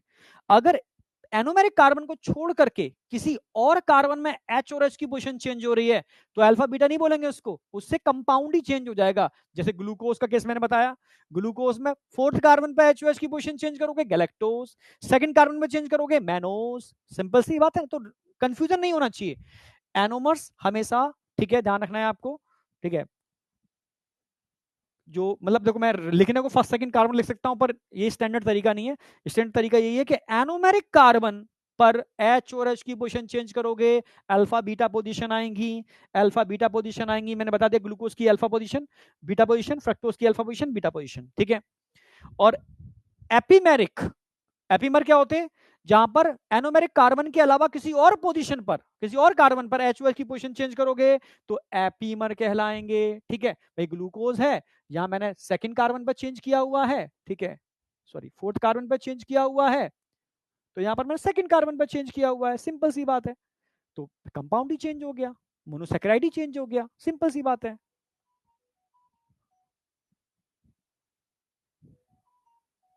यस, अब मैं इसको भी चेंज, जगह होती तो मैं कहता अल्फा अल्फा गैलेक्टोज है, मैं कहूंगा बीटा गैलेक्टोज क्या होगा, ठीक है। आप पहले कार्बन पे एचओएच की पोजीशन चेंज कर दो, बीटा गैलेक्टोज हो जाएगा। इसी स्ट्रक्चर में पहले कार्बन पर आप एचओएच की पोजीशन चेंज कर दो तो आपका बीटा मैनोज हो जाएगा। क्लियर है बिल्कुल। जैसे फर्स्ट कार्बन पे एचओएच पोजीशन चेंज कर दो तो बीटा ग्लूकोज हो जाएगा। एक बात याद रखो, एनोमेरिक कार्बन पर चाहे कोई भी मोनोसेकेराइड हो, आप एच और एच की पोजीशन चेंज करोगे तो अल्फा बीटा पोजीशन बन जाएगी। इसको छोड़ करके किसी और कार्बन पर एच और पोजीशन, एच और OH की पोजीशन चेंज करोगे तो अल्फा बीटा पोजीशन नहीं बनेगी, उससे कंपाउंड चेंज होगा। उसका एग्जांपल आपके सामने है, ठीक है। यहां पर भी भाई बीटा ग्लूकोज हो सकता है अगर मैं यहां चेंज कर दूं, ठीक है। बीटा गैलेक्टोज हो सकता है मैं पहले कार्बन पर चेंज कर दूं। बीटा मैनोज हो सकता है अगर पहले कार्बन पर चेंज कर दूं। अब बताओ, डेक्स्ट्रो लीवो रोटेटरी, डी और एल ये अलग चीज होती है, डेक्स्ट्रो लीवो, ठीक है। डेक्स्ट्रो रोटेटरी और लीवो रोटेटरी, ठीक है। ऑप्टिकल आइसोमेरिज्म, वो फिर केमिस्ट्री में घुस गए तुम, ठीक है। अभी केमिस्ट्री भी चालू हो रही है, ठीक है। अभी तो मैं पूरा एकदम बायोलॉजिकल कंसेप्ट सारे ले रहा हूं, ठीक है। अब यहां तक बताओ, यहां तक कोई डाउट है? डन,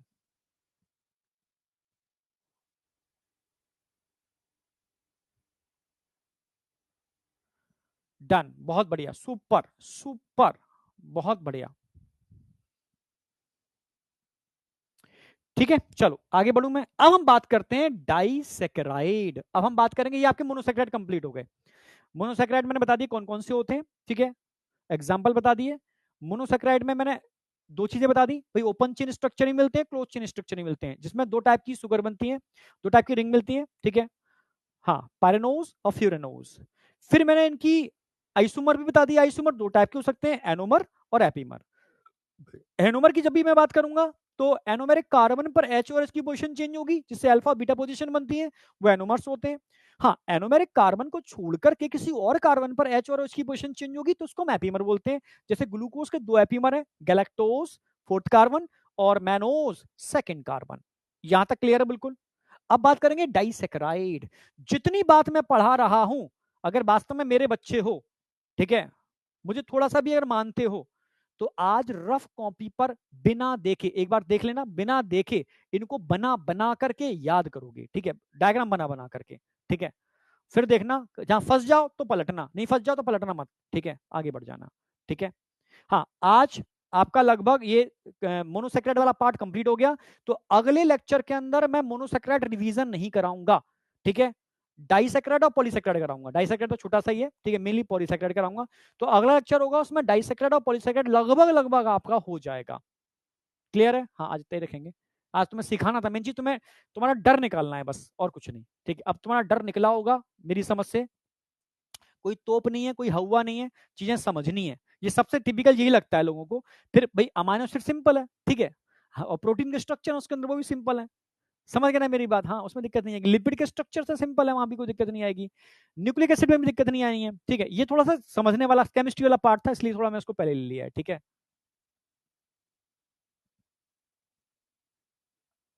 समझे? तो अब डाइसेक्राइड में तीन पढ़ाने वाला हूं, ठीक है। The disaccharide is a sugar, ठीक है, formed when two monosaccharide are joint by glycosidic bond. ये ध्यान रखना। जब भी डाइसैकेराइड पढ़ाऊंगा तो एक ही बॉन्ड होगा, ग्लाइकोसिडिक बॉन्ड, जो कई टाइप का होता हो सकता है, अल्फा लिंकेज, बीटा लिंकेज, जो मैं डिटेल में कंसेप्चुअल समझाऊंगा। ठीक है, यहाँ 3 शुगर आपके सिलेबस में, सुक्रोज, लैक्टोज, माल्टोज। ये आपको हमेशा सोते में भी टिप्स पर होना चाहिए कि माल्टोज डाइसैकेराइड है, किन 2 मोनोसैकेराइड के मिलने से बनता है, बताओ जरा। लैक्टोज एक डाइसैकेराइड है, किन 2 मोनोसैकेराइड के मिलने से बनता है, ये आपको पता होना चाहिए हमेशा। सुक्रोज एक डाइसैकेराइड है, किन 2 मोनोसैकेराइड के मिलने से बनता है, ये आपको पता होना चाहिए हमेशा। माल्टोज, बताओ माल्टोज किस 2 मोनोसैकेराइड के मिलने से बनता है, देखो माल्टोज बताओ मुझे। अल्फा बीटा पोजीशन मैंने सिखा दिया आपको, अब आपको अल्फा बीटा पोजीशन आनी चाहिए, अल्फा बीटा पोजीशन सबको आनी चाहिए बेटा।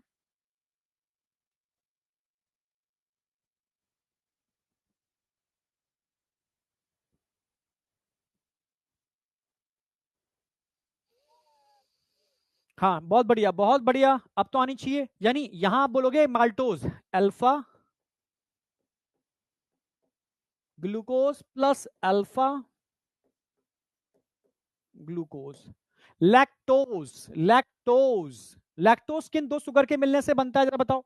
लैक्टोज, नहीं अल्फा बीटा पोजीशन लगा के बताओ, अल्फा बीटा पोजीशन लगा के बताओ लैक्टोज के किस में। नहीं अल्फा नहीं आएगी, बीटा आएगी बेटा, बीटा गैलेक्टोज। हाँ बीटा पोजीशन आएगी, बीटा, यहां पर बीटा पोजीशन आएगी, ध्यान रखना है आपको।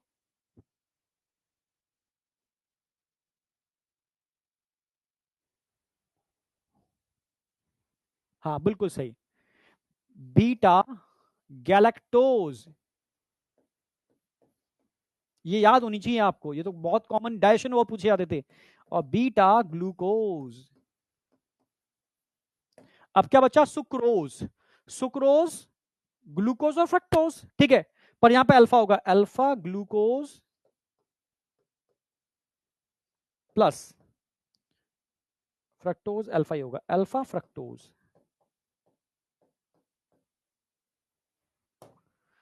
ये आपको याद है या नहीं, ये याद है या नहीं।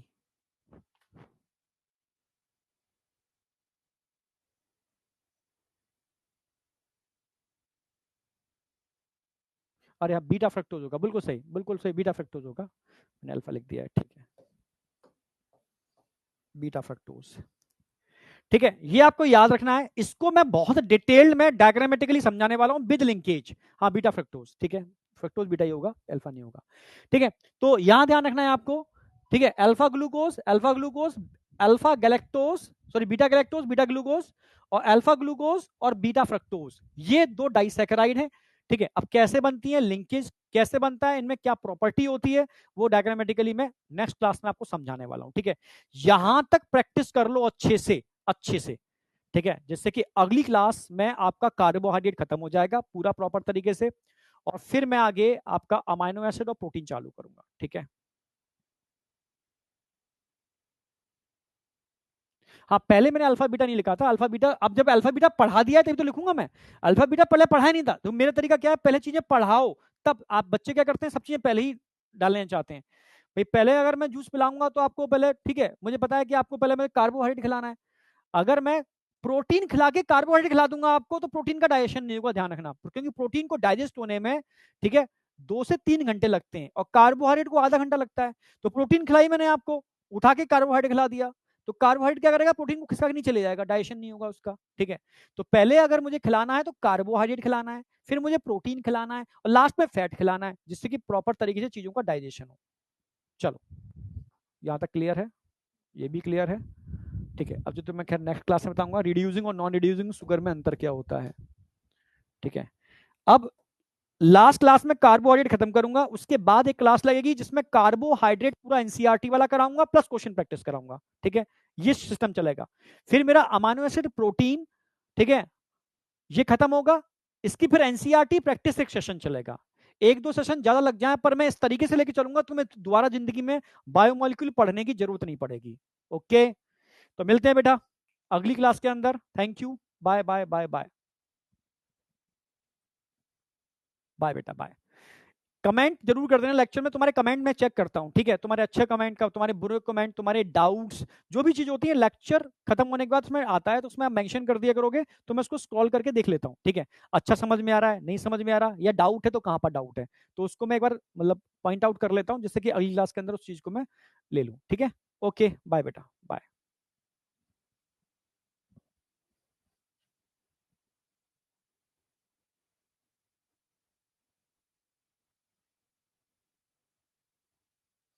बुक बेटा सुपर लेवल की होगी, ठीक है, क्योंकि तुम बिलीव नहीं करोगे, वो बुक मैं आज से नहीं बहुत समय से मेरी ख्वाहिश थी, पर यहाँ सभी लोग अब मिल गए, जब मिल करके तो वो ख्वाहिश पूरी हो गई। अभी भी मेरी बुक कंप्लीट नहीं है। कंप्लीट का मतलब है क्वेश्चन वाला पार्ट कंप्लीट है, इस बुक में कुछ चीजें और ऐड ऑन करनी है, ठीक है। तो वो मैं एक अलग ही बुक बनाऊंगा उसकी, ठीक है, बिल्कुल थ्योरेटिकल बुक, जिसमें मतलब इसमें मैंने क्वेश्चन की अलग कर दी, क्वेश्चन अगर मैं थ्योरी भी डाल देता ना तो शायद मजा नहीं आता।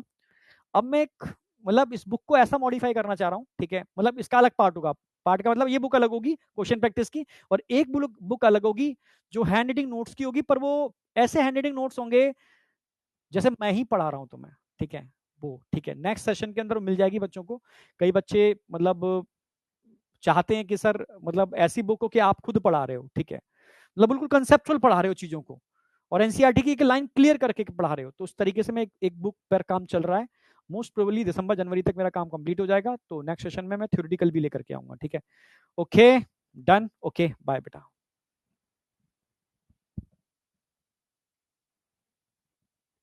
बेटा सुक्रोज लैक्टोज माल्टोज में अल्फा बीटा कल मैं कराने वाला हूं ना, कल का मतलब अगली क्लास के अंदर, क्योंकि वहां डायग्रामेटिकली ये तो समझाऊंगा कि अल्फा बीटा कैसे बनते हैं, क्या है, क्यों होते हैं, सब कुछ बताने वाला हूं।